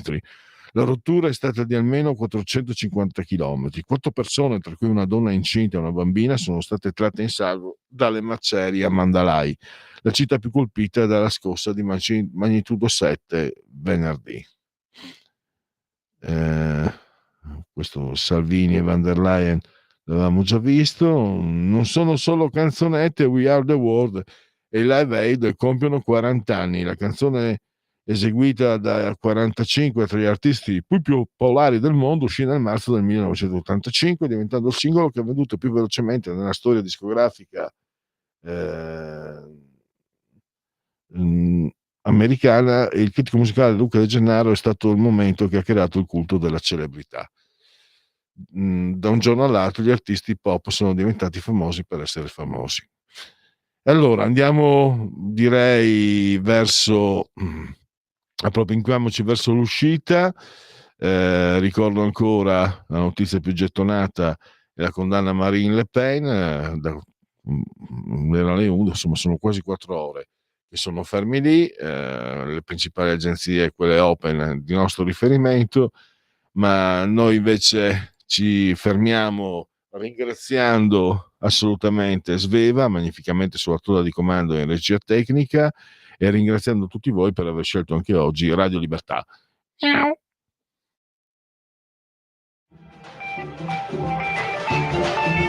Avete ascoltato Oltre la pagina.